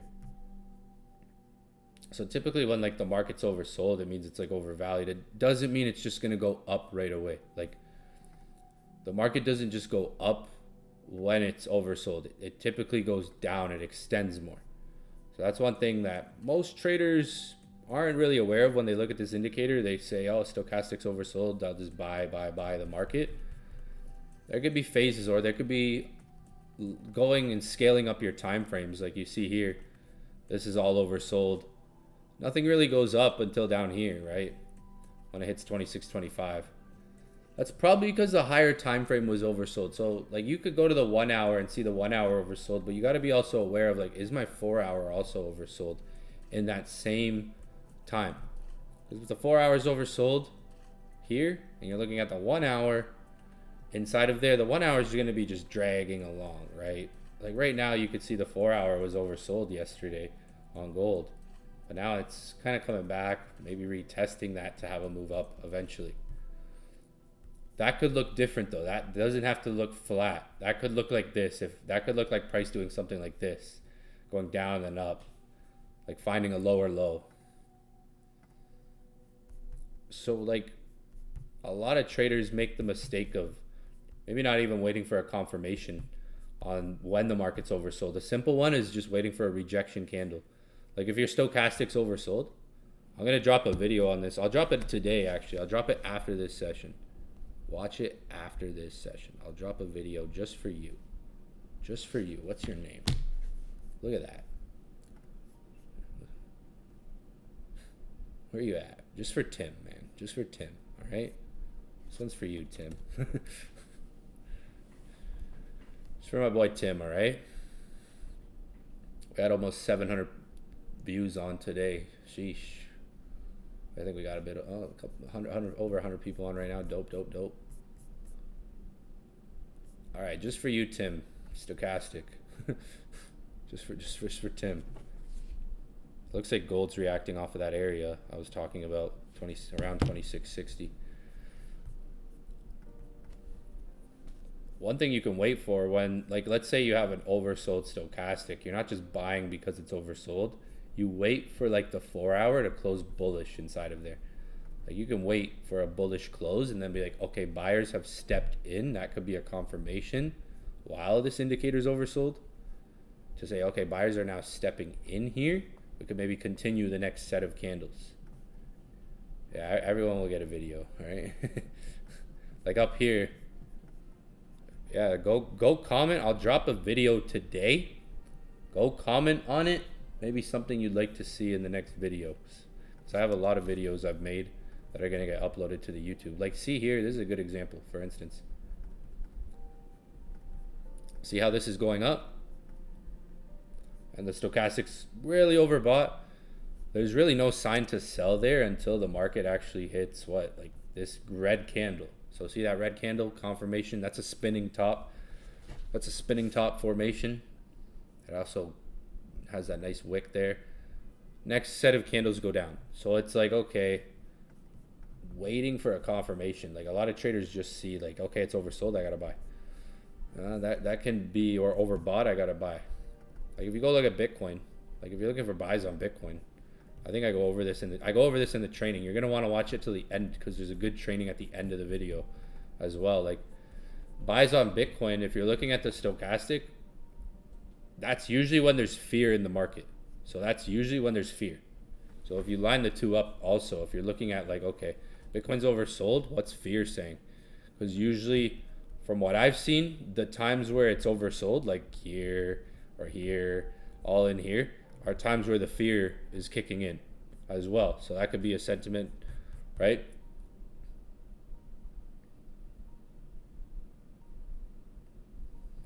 Bitcoin's near oversold levels lately, right? While fear's kind of in the market. You can see we got one rejection candle here. But a better example would be like up here, right? Like up here, market's overbought. So most traders are going to be selling here, here, here, here. You can wait. It's a big candle, but there's a bearish engulfing candlestick. Next set of candles go down. Up here, overbought. So what do you get? A shooting star. Boom. Next candle's dump. So when it's like comes to even overbought, like waiting for a simple rejection candle can save you a lot of like time, or like you don't even have to have the indicator on the chart. Like it's like you could click it. If you look here, for instance, like indicators overbought, you want the indicator to be overbought for some time. Like I like to see something like this because it's like, okay, it's been in the overbought stage. Like you want to see the market kind of be in that phase, right? Daily 4 hour, really good, and then 1 hour.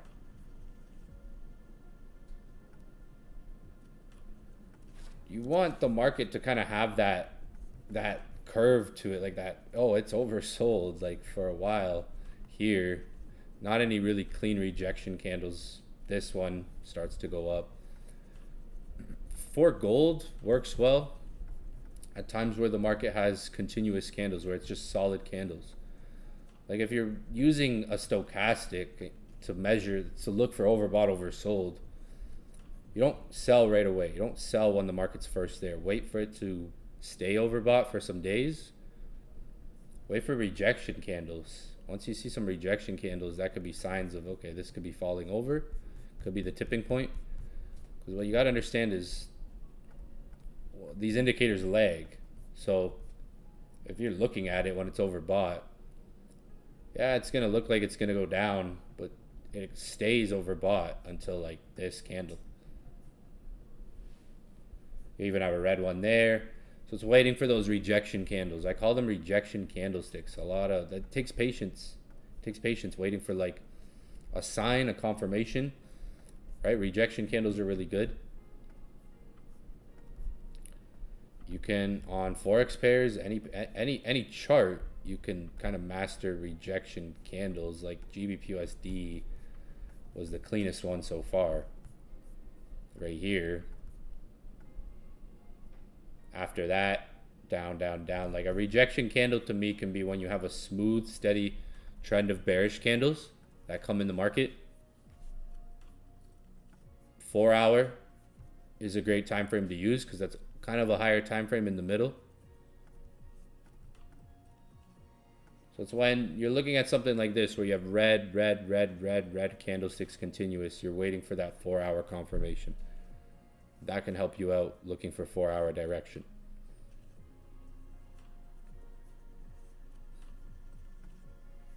Where's gold at?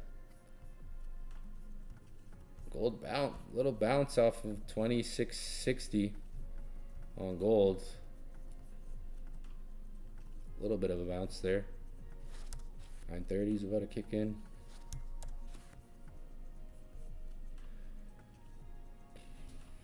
Just reacted off of 2660. Again, if you're watching gold right now, it's in a good spot for, again, like I said, scalping at that 2660. Even before it hit 2660, I said 2660. There was a quick reaction. If this zone can hold, you could get a good bounce out of it, possibly up to 2668 around that 2668 price area if the market can hold here. If the market doesn't hold here, I'd be waiting, watching around 2650. I know some people are saying 2650 looks good. Specific settings. Not the RSI one. I keep it on normal. Stochastic RSI. That's better. I like it. It's a little bit more smoothened out than the regular stochastic. I'll drop a training video today on it. And you'll see there'll be one comment on that video what you'd like to see.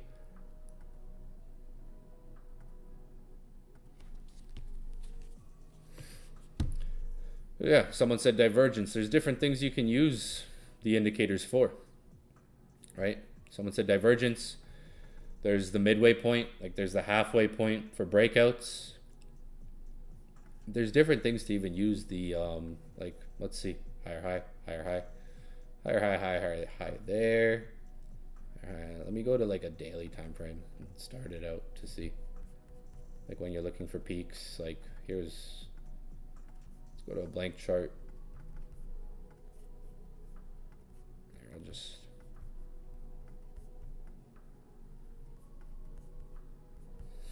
right here. So there's RSI. There is an indicator like the RSI divergence indicator as well. I'm pretty sure, right? RSI divergence indicator right there. So there is an indicator. Like I saw one here. My eyes saw one here. I'm on the daily, so maybe if I change it to a setting of like 7, if you cut it in half, you go 7. That's a decent setting. That gives you a little bit more frequency, I would say. When you're using these indicators, have different purposes too. Like they measure momentum. They can measure overbought, oversold phases. You can find a divergence in them. There is literally a RSI divergence indicator on TradingView that kind of marks it, but it doesn't find every single one that your eyes might be able to see. Like you may be able to see some that aren't shown on here, but basically the idea is, here's a really good one to start off. This is a good one. Here you can see the market makes a high. The indicator makes a high when it's overbought. Here the market makes a higher high. And then here we make a lower high. So there's your divergence right there. So price is doing one thing. Price is going higher highs, right? Indicators doing another thing, going lower highs.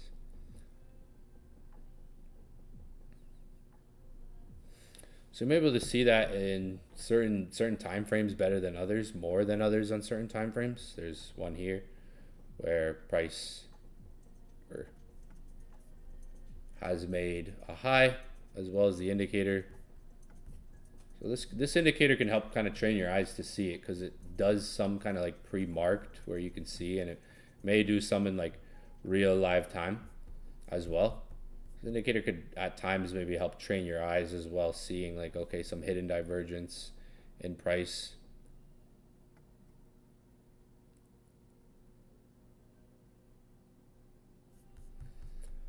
Like in the middle, like another thing, like the 50. So if you look at the middle at 50, there's a dotted line. So how can that price behave, like that dotted line? It kind of acts like a supply and demand point for the market, a barrier and wall for the market. That 50 level there, might be able to see. Let me turn it over.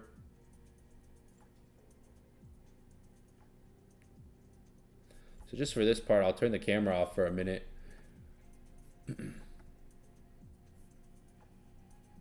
Just for a minute, so you guys can see. So right here, that 50.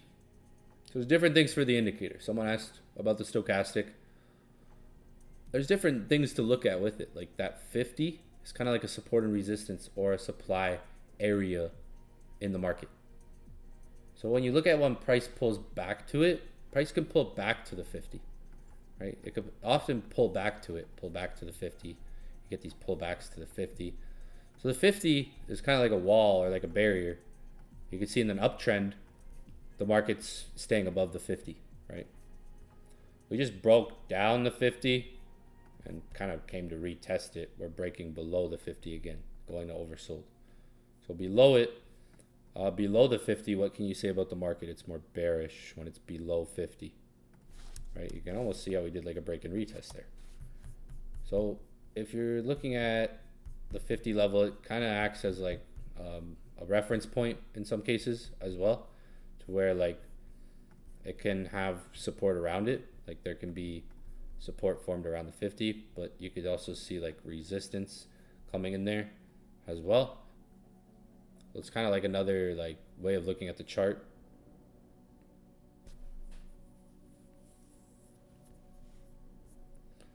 So there's a few different things to look at with the indicator. Like some traders like to look for breakouts when it looks like the indicator is breaking below 50 or above it. Some traders like to wait for more oversold conditions or overbought conditions.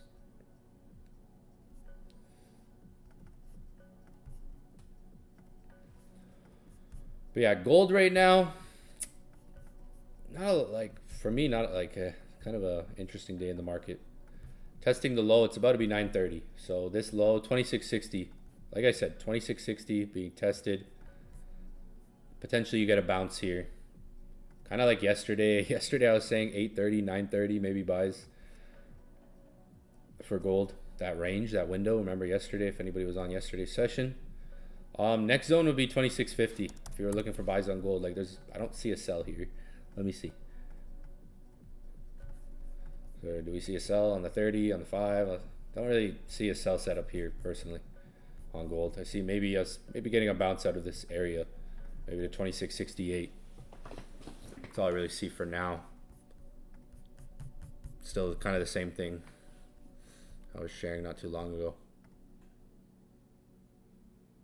Bitcoin's back at 97. Ooh, pretty much like almost at 97. What did it hit on the news? It broke 97 on the news.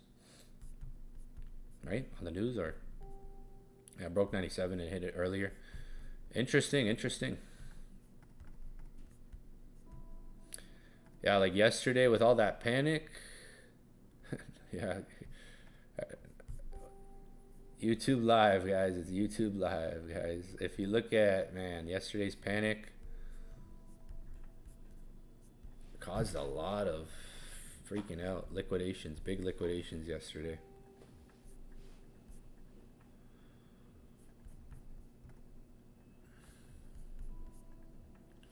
Yesterday, it's like nothing happened. We're at 97 today. Like yesterday, it's like yesterday didn't happen, yo. Like, smash the like button if you understand what I'm talking about here. Who knows? Who has that? It's like nothing happened again. They create these situations for buying the dips. Like, meanwhile, yesterday everyone was panicking. Meanwhile, Hong Kong was buying 500 Bitcoin. Now we're back at 97. Still some big news tomorrow. This chart, I've been looking at a lot of charts, doing a lot of research for you guys. There's a lot of charts. There's a lot of different charts you can find like this. And I'll post more later tonight because we have a second session later tonight. So if you're on this session and you enjoyed it, make sure you tune in tonight because we're going to be going over some good training. Well, a Hong Kong company. So maybe not Hong Kong. So Hong Kong based company, Mingxing. The Mingxing Group bought 500 Bitcoin yesterday for 47 million. At an average price, 94,300 Bitcoin USD. Not to mention, MicroStrategy even bought yesterday. BlackRock launched its spot ETF in Canada.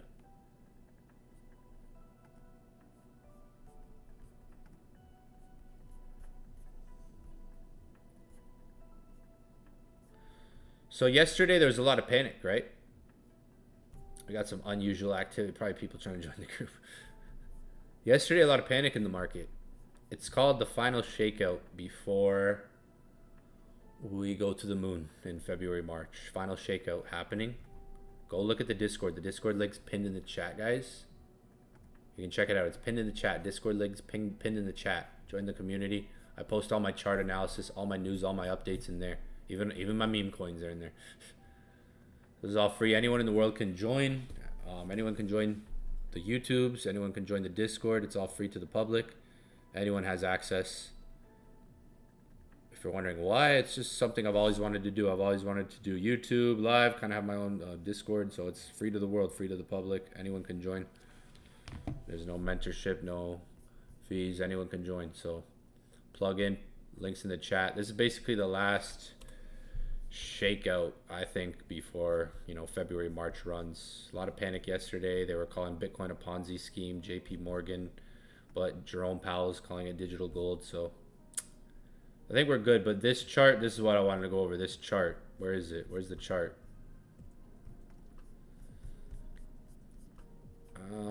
It has to be here. Yeah, this chart looks like one of the most accurate I've seen from kind of like where we're going. If you look at this chart here, where we could be, kind of where we could be, what could happen.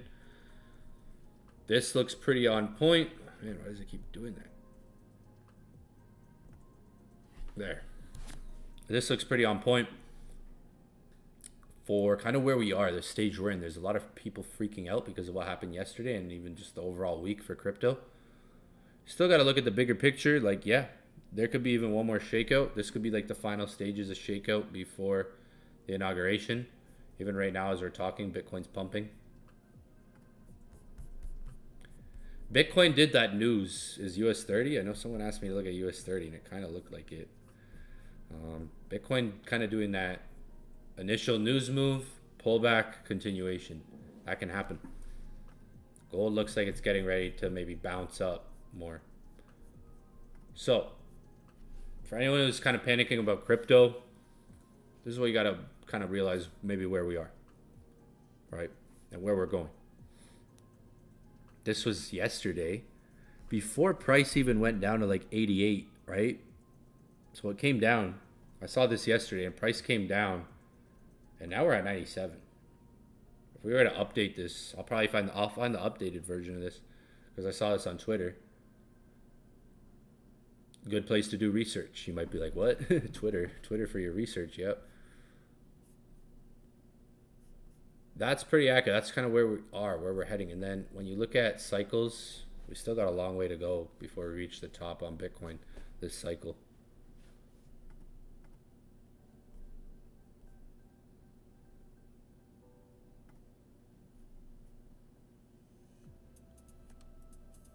No, yeah. Clearly I did, guys. Like people, I'm on YouTube, so clearly I did.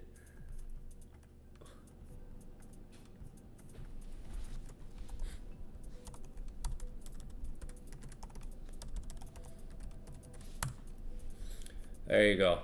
For all wondering, I've been streaming on YouTube now for 2 weeks, so I think it's obvious. I wrote in the chat.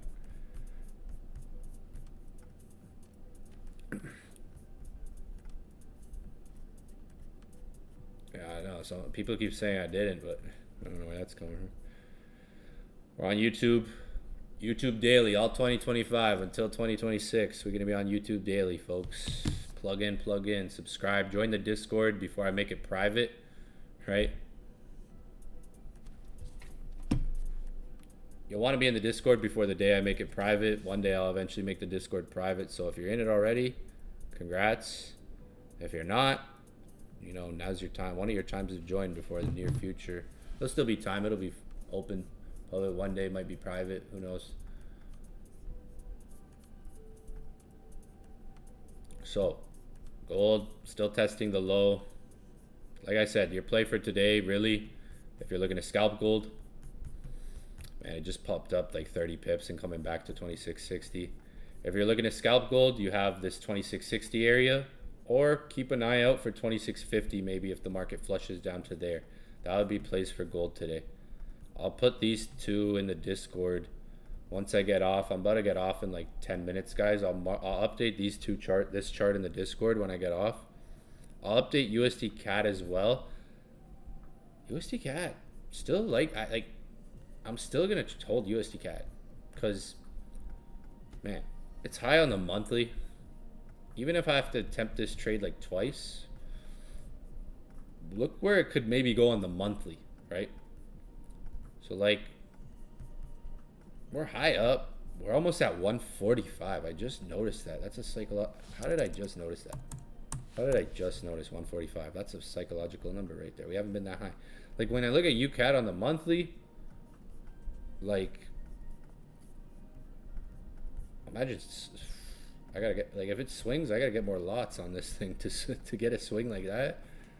Think about something like that for UCAD. Even like you can see these big wicks to the left, right? UCAD, I think, is setting up for a big drop maybe this year, right? Maybe the first quarter of the year. Like, look left, monthly chart. We're pretty high on UCAD.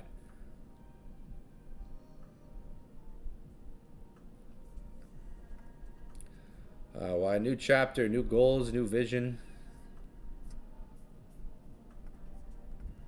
I want to raise the bar in trading, show people what I do, raise the bar more.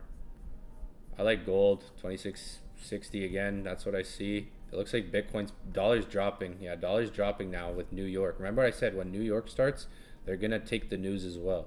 So New York is just reacting to the stock market's reacting to the news now. Gold, I think you'll get the bounce. I think gold looks better now. I think gold, I like it. I like it more now.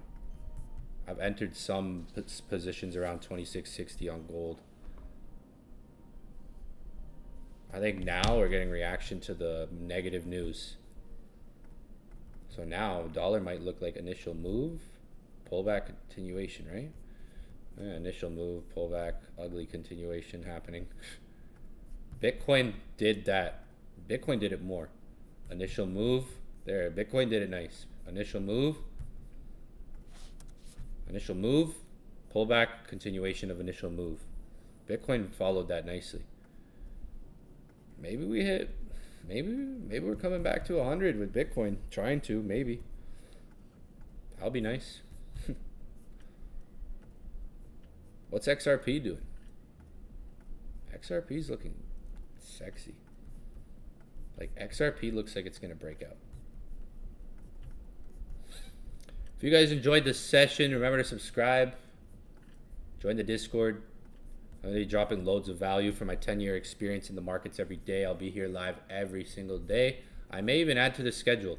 We're going to be live tonight for an update. We're not done yet, but we're going to be live tonight for second session of the day.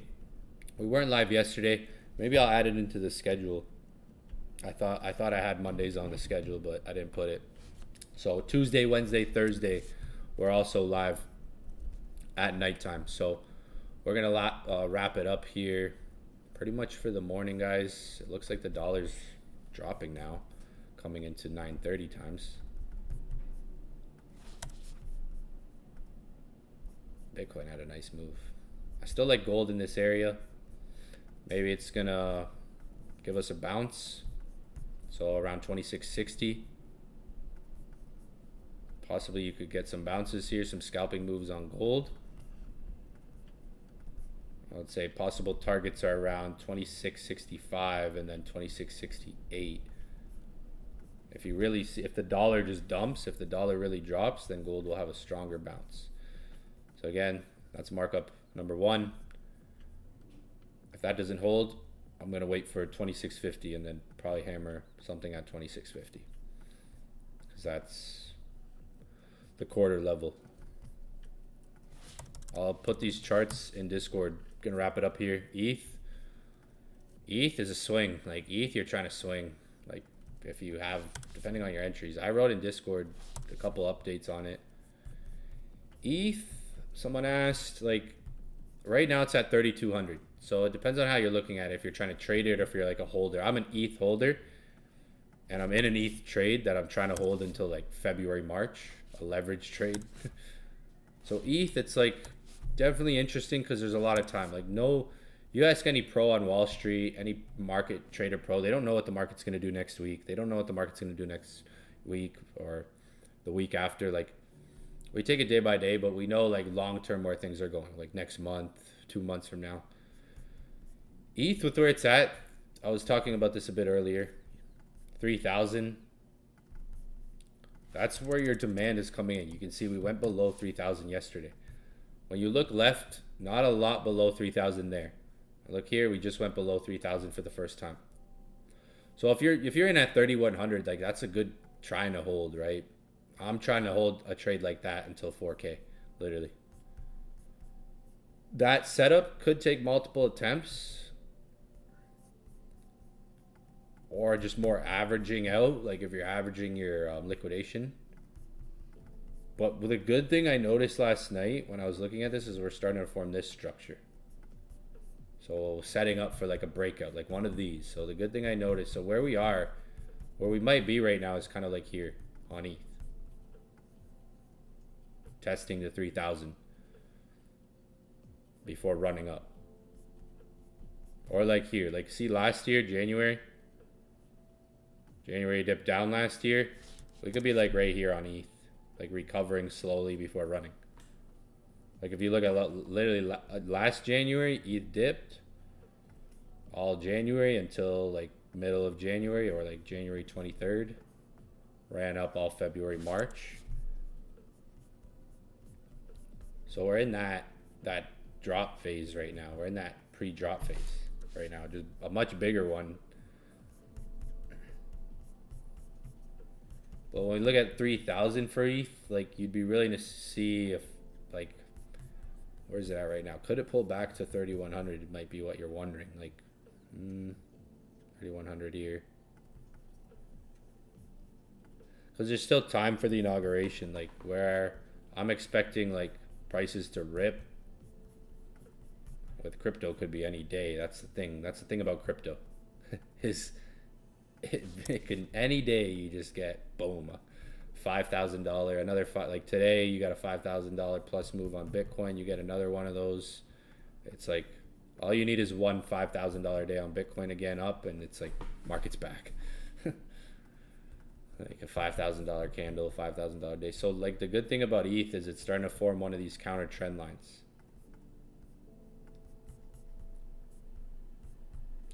So where it's setting up for like a breakout move. So that's a good thing. Right now, like you had this rally up, this correction, and then you can see that breakout. This time's different because we're in the bull run stage. So you're getting that right now, right? I think it'll do something like this. Or maybe even flush out lower one more time like this. Something like that more to go to 4K. Build more of that trend line liquidity, like build that down counter trend line. Anything can obviously happen in the market with crypto. Like you can get some huge news, ETF news, and then boom, like prices explode. But if you look left, it's doing similar price action to the left side. Over to the left there. If it goes underneath 3,000, it'll be scooped up again, and it wouldn't stay there long. Like it would be fast underneath, fast back above it, more likely underneath 3,000.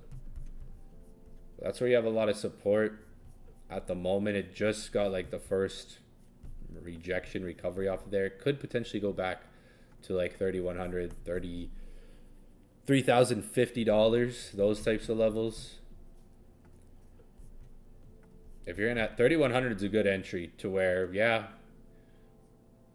that's a good entry. Like that's low.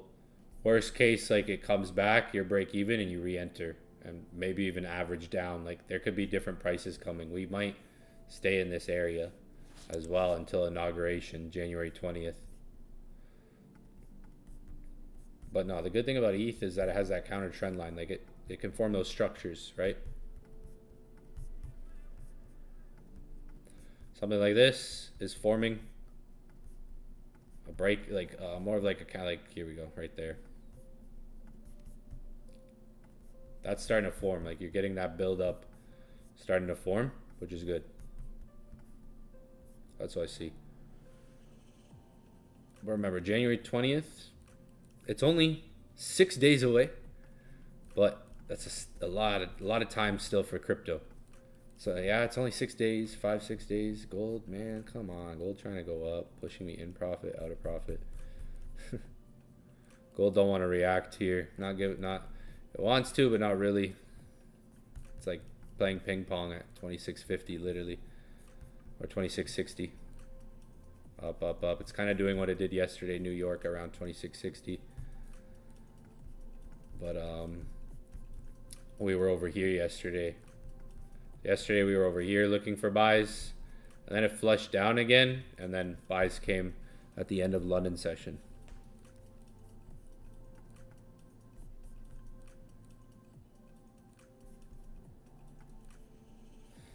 Tomorrow's major news. So tomorrow's going to set like the real direction, I think, for the market.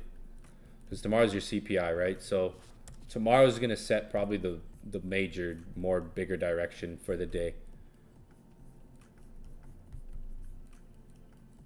If today might have been a start of it, if it's dollar weakness. USDCAD, if you're wondering, still not in a bad area. I have shorts on USDCAD around, it almost came back to my entry I was mentioning. 144.200 area. I'm looking for still holding USDCAD for shorts down. I think if seasonality and what happened in the past with US dollar happens, it has a good swing setting up.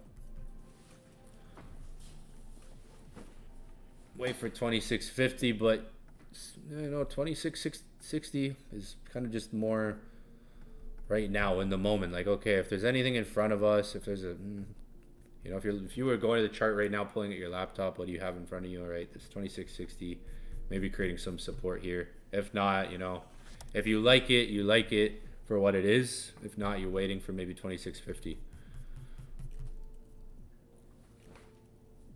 But yeah, guys, we're gonna wrap it up. 2660 kind of holding back in profit or what? Like, come on, it's like ping pong the market.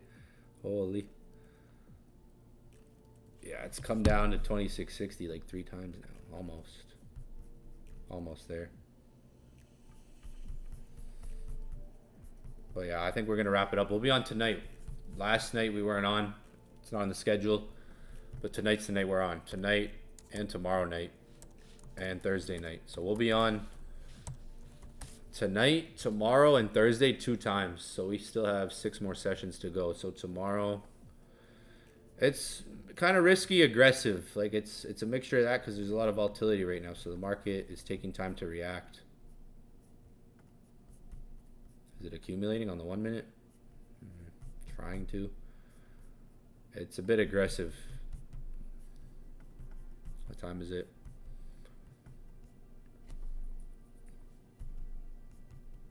But yeah, tonight we're going to be on tomorrow as well. So we have tonight and then tomorrow, 7 a.m. Eastern time, I'll be back again. And then again tomorrow night, 8:30 p.m. Eastern time. So we'll be live again.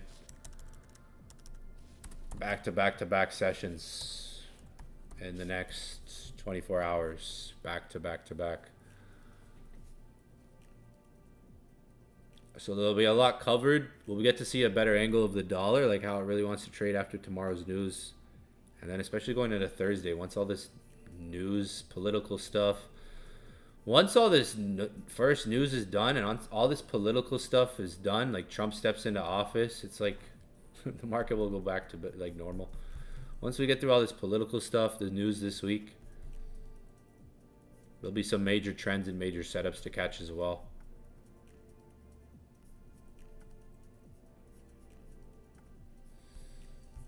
But yeah, we got back to back sessions coming up. We'll be live again tonight, 8:30 p.m. Eastern time, and then tomorrow again, 7 a.m. Eastern time, guys. Make sure you guys plug in. Hope you guys enjoyed the session. If you did, let me know in the chat. Let me know if you guys enjoyed the session. If you got value from it, be sure to leave a thumbs up. But what we're going to do for now is wrap it up. Like I said, we'll be on tonight. Let me see the chat if there's any more question. The volatility in crypto is insane. Yeah, right now, like you're seeing like $5,000, like yesterday. Down to 88 today, 97. Like, so imagine when we have a month of bullish movement again, like a November again, like when we got another October November pump. So February, March is what we're expecting. Imagine when we get another pump like that, right? Another month of just up you got days like this. Imagine a month of that, right? That'll come February, March. That's what we're expecting. That's what a lot of the crypto OGs are expecting. Order blocks, amazing, thank you. I'm holding it. That's a good entry, 3,100. Discord links pinned in the chat. It looks like 2660 is holding right now on gold. It was risky, but sometimes you gotta risk it for the biscuit, you know.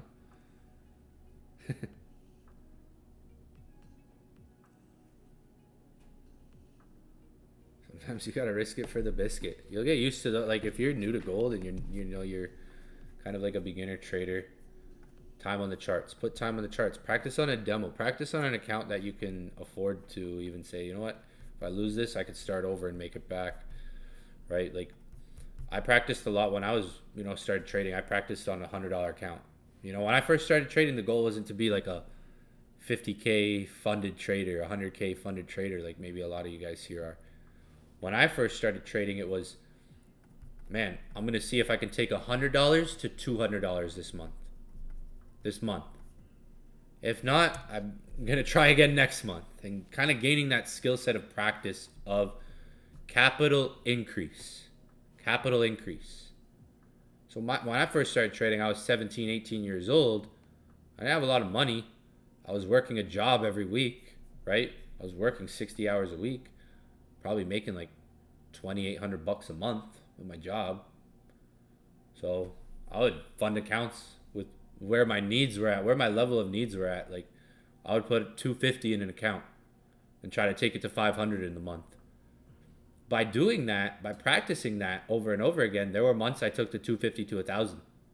There were months I took the $250 to $700. There were months I blew the $250. But it was by kind of doing that repetition. So I would do accounts that were, for me, I started at kind of where I was at my level, like $100. I would start with $100 accounts and try to increase it to $250 or $200 in the month. I got good at doing that, right? Now we're up 800 on the day. I got USDCAD sell still holding, but I triggered some gold buys there. I told you guys I was around 2660. I'm entering small. I don't know if any of you guys got it. I did say. Well, if you're new to my streams, one thing you'll realize about my arrows is they work magical. If you're new to my streams, just like me, 100 a day. Yeah, now I got to the point where it got to. So when I started, it was 100 a month because I was working a job. I didn't have savings. I probably had like $2,000 to my name, right? So I would make an account that I'm like YOLO. If it's $50, $100, $250 was like my max range, and then eventually I would put 500 in an account. Big. What can I take the 500 to? Now I'm making like $1,200 days, right? My biggest day though is I've had big days. Once UCAD drops, maybe that changes, but nice pullback there on gold, you bugger. What did I say? I said 26. I did say gold could maybe go to like 2665, 2668. If you're new to my streams, you'll realize my arrows work pretty good. Once you come on enough streams, you'll see like my arrows work pretty good, but that's like your goal might not, like if you're not good at trading. So someone asked about funded earlier. I just saw good. If you're not like really don't have the skill set or confidence, if you don't have confidence, going to a 50K funded account might be like harder because you're risking $500 now. Like, yeah, it's not really your own capital, but like it's different. It's a switch. So if you don't really have like the skill set, confidence in yourself of like capital increase and capital risk, like I could risk $50 and lose it and be okay. Like finding that type of boundary and that type of confidence, right? So it's good to just kind of maybe even start out with like, try to go because remember, I've been trading 10 years. So I was 3 years. Imagine 3 years of working a job, right? Funding $100 accounts every month or $250. It would be different some weeks depending on the paycheck or how much I saved, or if I blew an account, I'd have to refund it. So it wasn't like trying to go out of the like fund an account too much in case I lost it. I could still operate without, getting emotional. So that's when you go to your trading plan and your goals, that's some things you should kind of really take into consideration for yourself, especially if you're a new trader. 100 a day gambling on Forex. Hey, it's educated decisions you're making. All right? Educated decisions you're making. All right? You're making educated guesses or what? The magic arrows, yo.